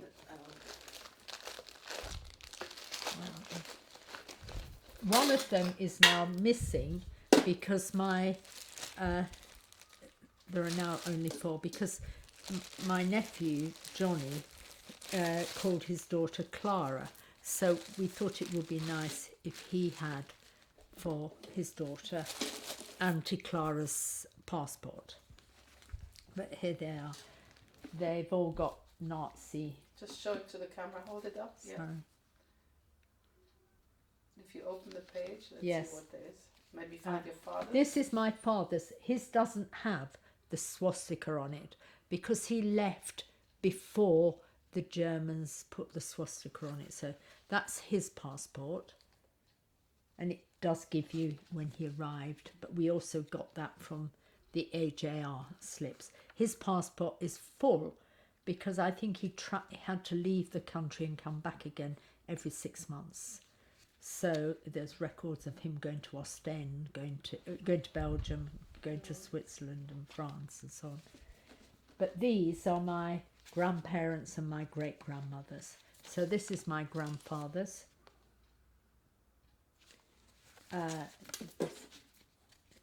This one is his mother, who was called Bertha Just hold David. It's still in the middle, yeah. And this one, he was called Adolf David, and his sister was called Clara, but that's the one we don't have. This is his wife, Clementine, who was born Clementine Rothschild. But we never knew of their existence until my brother-in-law had to prise open this box. Or safe. And are those, you mentioned also the letters with the German letterhead. Were they in there as well? No. Oh, these are in no, they're now I'm not sure where I put them now, but the letters my father wrote to my mother were on my grandfather's wine business and so on. There are lots of photographs in here, and one of these diaries had a little had the address in Morag, in the Isle of Man, and the other one had a card which said he was an assistant to Schlesinger, And the website that I mentioned to you that said when Schlesinger was arrested said that all his assistants who were Jewish also had to leave. So finding the card that said he was an assistant seemed to us important.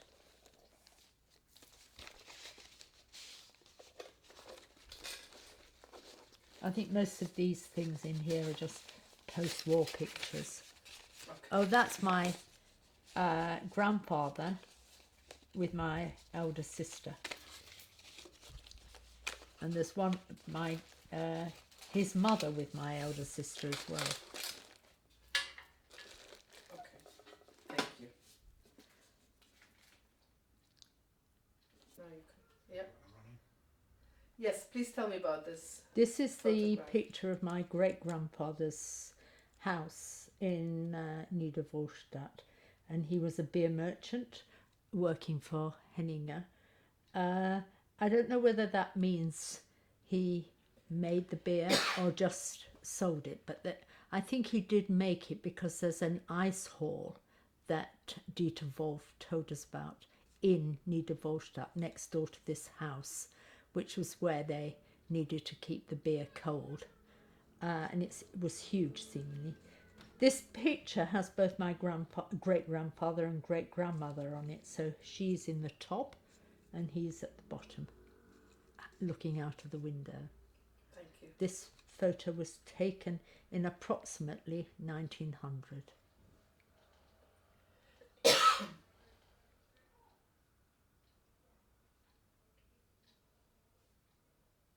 Yes, please. This is a picture of my parents outside my father's home in Frankfurt, which was Mittelweg Schwanzig, or 20 Mittelweg. It was taken on May the 22nd, 1970, which was when my parents took my sister Anne and myself on a roots tour to Germany. And was this building a new building or was it the original? So This was is it, the original. it's the original building. He recognized it. Yes, yes. And he saw the chestnut tree in the back garden. And his school, which I mentioned to you, the Musterschule, was about 10 yards down the road. Can you just tip it forward for me?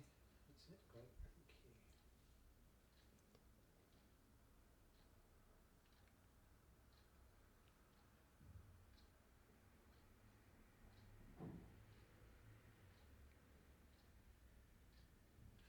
Rank. Yes, please. This is a picture of my son Toby, who's on the back row with the reddy blonder hair. It was on his 30th birthday. My daughter Charlotte is on the front row, and it's taken with their 5 cousins. Sarah is my sister Anne's daughter, and Johnny next to Toby on the back row with black hair is my sister Anne's son. The other 3 men are my elder sister Judy's 3 sons. So Anthony is next to Sarah, Matthew is behind Anthony, and Josh is behind Charlotte, who's in the black dress. Thank you.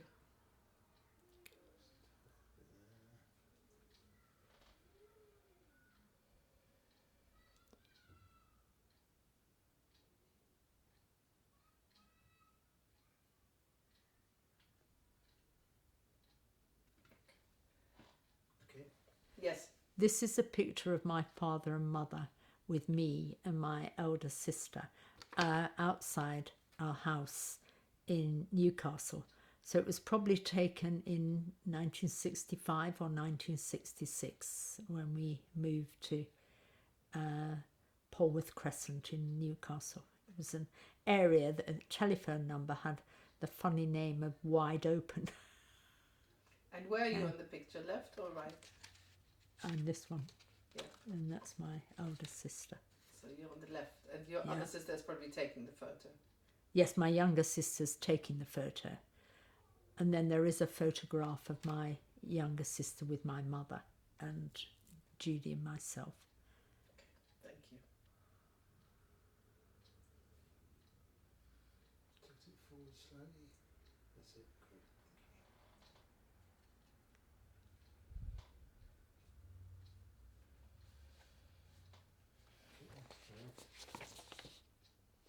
Yes, please.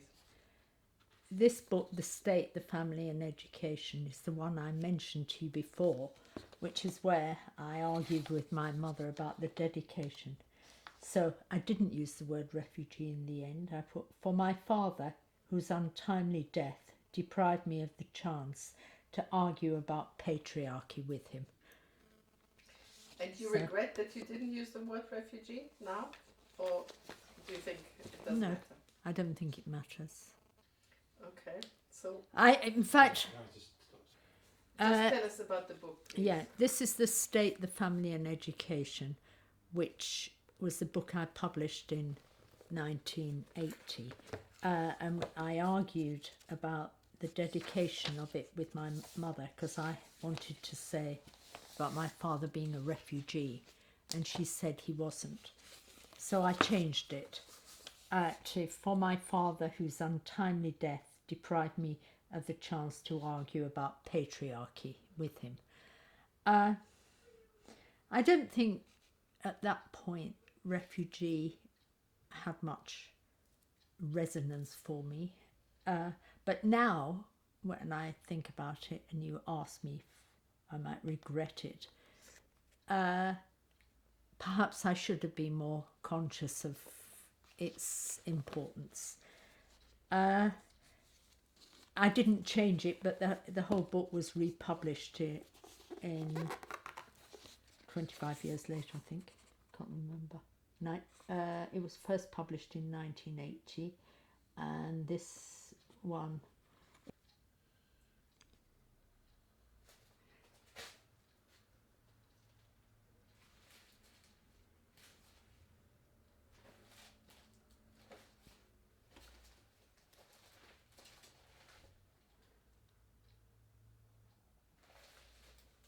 Thank you, running. Yeah. This is a picture that my father took of my sisters Anne and Judy, who are on the Anne is on the right hand side and Judy is on the left, and my mother and I are in the middle. This is also taken in about 1966.